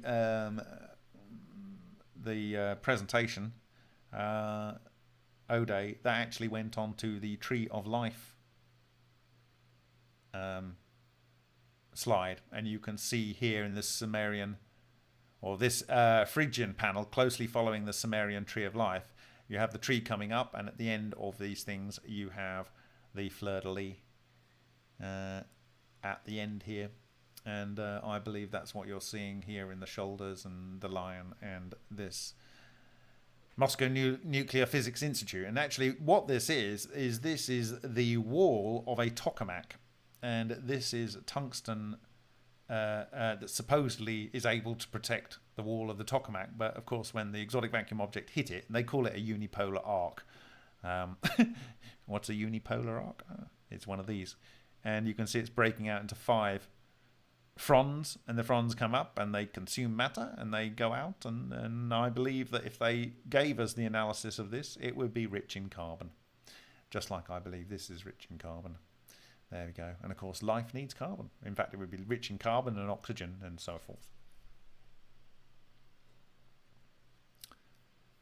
Okay.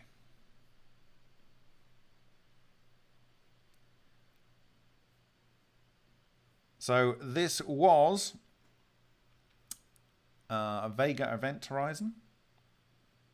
And we looked at these 3 papers, which I will publish the links to after I close the presentation. And I would like to thank these supporters: Rational Tesla, Jacob Holland, Chris Scott from Exafuse, Cosmic Dave, David Watson, Peter S., Dominic Eckelman, Eric McMillan, and Alex Del Castillo for supporting my work.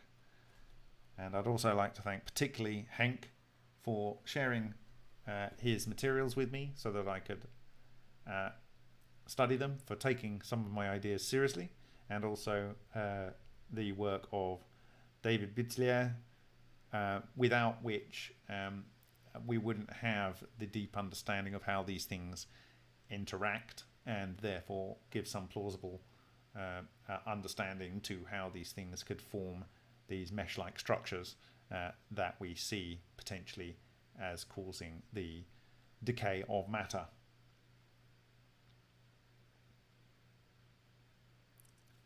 So, thank you very much for your time. I'm going to call it a night now. It is late.